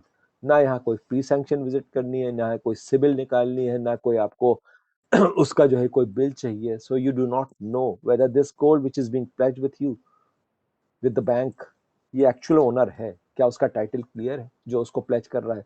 क्योंकि जिसका जो आदमी प्लेज कर रहा है, अगर उसका टाइटल ही क्लियर नहीं है, वो उसका ओनर नहीं है, तो बैंक के पास भी राइट्स नहीं रह जाते। अगर जैसे एक केस अभी हुआ है जहाँ पे सिर्फ 1,60,000 रुपए का लोन था, बाद में पुलिस आई, उन्होंने कहा कि ये चोरी का गोल्ड है। So that's why they say कि you have no right to have this as security, and more importantly they have asked the branch officials कि आपको भी इसका पार्ट क्यों ना बना लिया जाए चोरी का, because dealing in stolen goods is something which is also a crime. So these things do happen. हमें ये देखना है कि कहीं ऐसा तो नहीं है। अगर ऐसा है, वी शुड रिकमेंड कि आपके वहाँ कोई क्लॉज ऐसा होना चाहिए आपके डॉक्यूमेंट्स में जो क्लियर कट कहे, उसका एक डिक्लेरेशन हो कि I am the person who is pledging the gold, he should declare कि I am the absolute owner, this gold belongs to me, something like that has to be there. तो ये सारी चीजें हैं, देखिए। So with this, I would like to end my session. It's already 6:50, 4:55. In case you have any question, you can go ahead. You can again call me on my mobile number. This is my mobile number, and this is my email ID. So later on, you can also call me, or even now, if you want to put up some questions, you can go ahead. With this, I would like to end my session and hand it over to the seminar organizers. Thank you very much. Thank you, Akesh ji. Thank you very much for such a wonderful deliberation. So now I open the session to all the members to ask the query. I can see a query from CM Mahesh Agarwal ji. Mahesh ji, I request you to please unmute Mohit ji, yourself and ask can you the take query. over the session? Sorry? हाँ जी.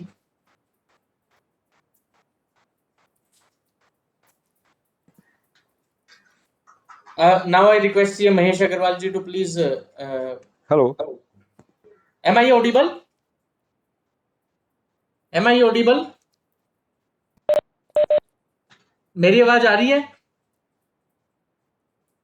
Hello, मेरी आवाज आ रही है?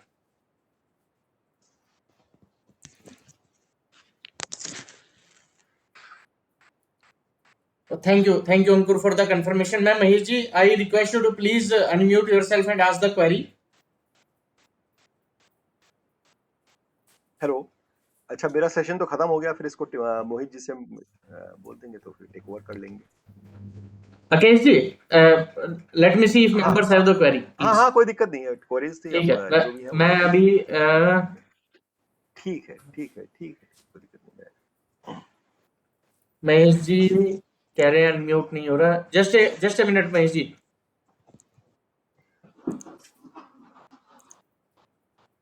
महेश जी अब देखिए, अब आप unmute कर सकते हैं अपने आप को, प्लीज। हाँ मोहित, आवाज आ रही है? हाँ जी, आवाज आ रही है सर आपकी।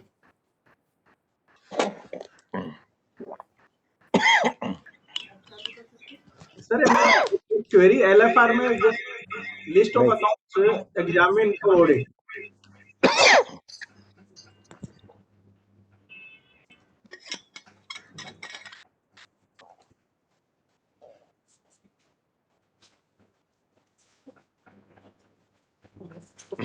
इससे बड़ी नहीं थी, इससे छोटी ला रहा था, और इससे बड़ी। हेलो मोहित, आवाज आ रही है? आवाज आ रही है सर आपकी। हाँ सर, एक मेरी एलएफआर से रिलेटेड क्वेरीज है जिसमें list of accounts examine to be for audit. तो इसमें एक नॉन फंड बोरोर के उसमें कौन सा बैलेंस देना, नॉन फंड सैंक्शन लिमिट देना होता है या एलसी इश्यूड अमाउंट देना होगा?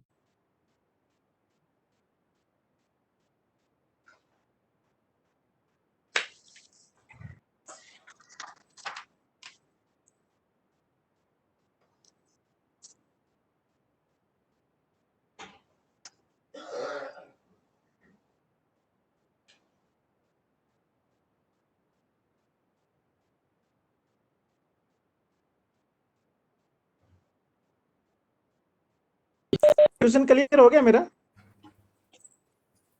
राकेश जी आवाज आ रही है आपको?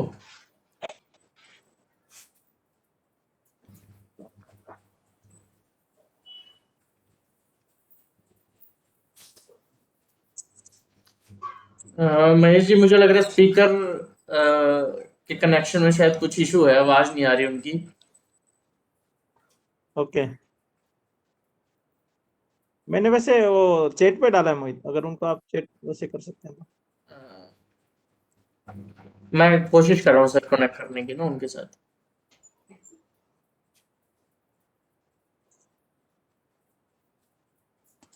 Rakesh ji, if you can answer a couple of questions before we conclude this session, अगर आपको आवाज आ रही है तो।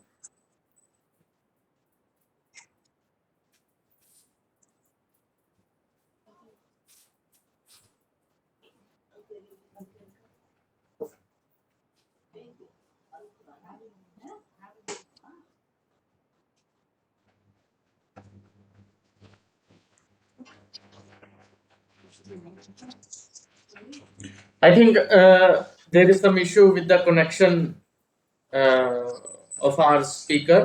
So friends, with this we conclude our today's session. और मैं अकेश जी का contact number will share with all of the members in the WhatsApp group. So you can directly connect with him and get the queries resolved.